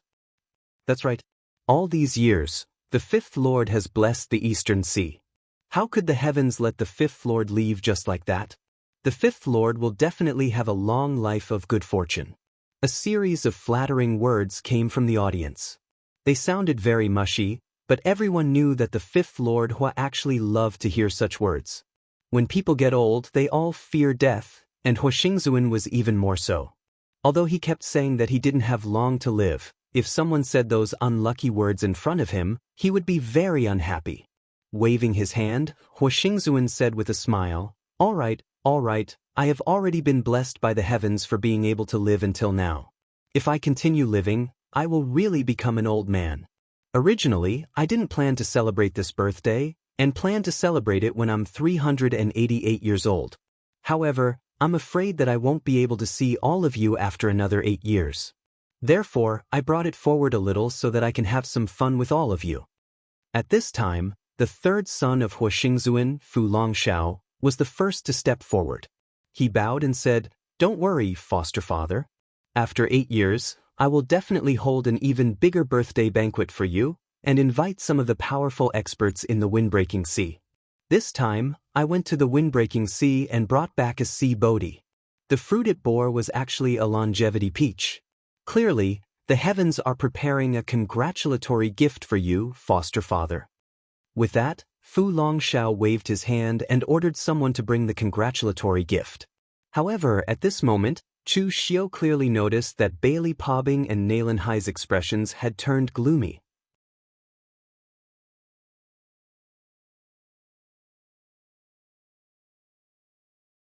Chapter 1009. From Zhao Yuanfeng's incident, Chu Xiu could tell that the relationship between Huixingzuan's foster sons was not harmonious. Now, it was even more obvious. According to the ranking, Qiu Tianya had disappeared, so Bailey Pobbing was the leader. Therefore, if he wanted to speak and present a congratulatory gift, he should have been the first to speak. But now, Fu Longshao had taken the lead. Moreover, Fu Longshao was very good at business. His Blue Dragon fleet traveled between the Windbreaker Sea and the Breezy Sea, bringing in a huge amount of resource trading revenue every time. Although Bailey Pobbing was also the master of an island, he was just a boorish fellow. Before Kong Dongming crippled his legs, Naylan Hai had some tricks up his sleeves. Unfortunately, after his legs were crippled, he was unable to recover. He lived in seclusion on a nameless island with only a few servants serving him. He could not be said to have any influence. Therefore, among Huixingzuan's foster sons, Fu Longshao was the strongest. After Fu Longshao, Bailey Pobbing and Naylan Hai presented their gifts. However, compared to Fu Longshao's sea bodhi, their gifts were much shabbier. Bailey Pobbing presented a godly weapon. Seeing this, Chu Xiu shook his head slightly. After being someone else's foster son for so many years, how could he not see what level Huixingzuan was? Even if you gave him Listen to Spring Rain, Huixingzuan probably wouldn't take a liking to it. It was useless. As for Naylan Hai, what he presented was even shabbier. It turned out to be a calligraphy and painting he wrote. However, the calligraphy and painting were full of sword chi. It was obvious that Naylan Hai had put a lot of thought into it. It could even be said that a real pellet state martial artist could use this calligraphy and painting as a martial arts secret manual. However, it was still useless for Huixingzuan. So for these two people, Huixingzuan just smiled gently. He was not as happy as when he received Fu Longshao's birthday gift. After the three presented their gifts, the rest handed the gifts to the Hua family's servants in order, and then the other party read out the names. In fact, the gifts given by the servants were very ordinary. Basically, there was nothing too outrageous. As long as it was not too bad, it was fine. Huoxingzuan held a birthday celebration every few years. Who would have the financial resources to prepare so many heavenly materials and earthly treasures every time? When it was Chu Xiu's turn, the servant of the Hua family looked at what Chu Xiu handed to him, and he was slightly taken aback. It turned out to be something like a blueprint, but after seeing the explanation on it, he was so shocked that he almost shouted out. He calmed his emotions and shouted, "Long Gorge Island's Shaoziki presents a relic weapon blueprint." Because Chu Xiu came with Shaoziki's invitation, the servant of the Hua family didn't know Chu Xiu, so the name he read was also Shaoziki's. But when they heard this, the people present suddenly exploded. Relic weapon blueprint? This Shaoziki isn't good enough? How could he take out such a thing as a birthday gift? Whether it was in the Central Plains or overseas, relic weapon blueprints were extremely precious. It could even be said that relic weapon blueprints were more expensive than relic weapons. The reason was very simple. It was because relic weapons could not be replicated. 99% of weapon refinement grandmasters could forge a relic weapon, but if you asked them to forge an identical relic weapon, it could be said to be extremely difficult. It could even be said to be basically impossible. Part of the reason for forging a relic weapon was the materials, weapon refinement grandmaster's level was another, and luck was another. Therefore, relic weapons could not be mass-produced because luck was something that no one could predict. But now, what Chu Xiu took out was the blueprint of the heavenly war case.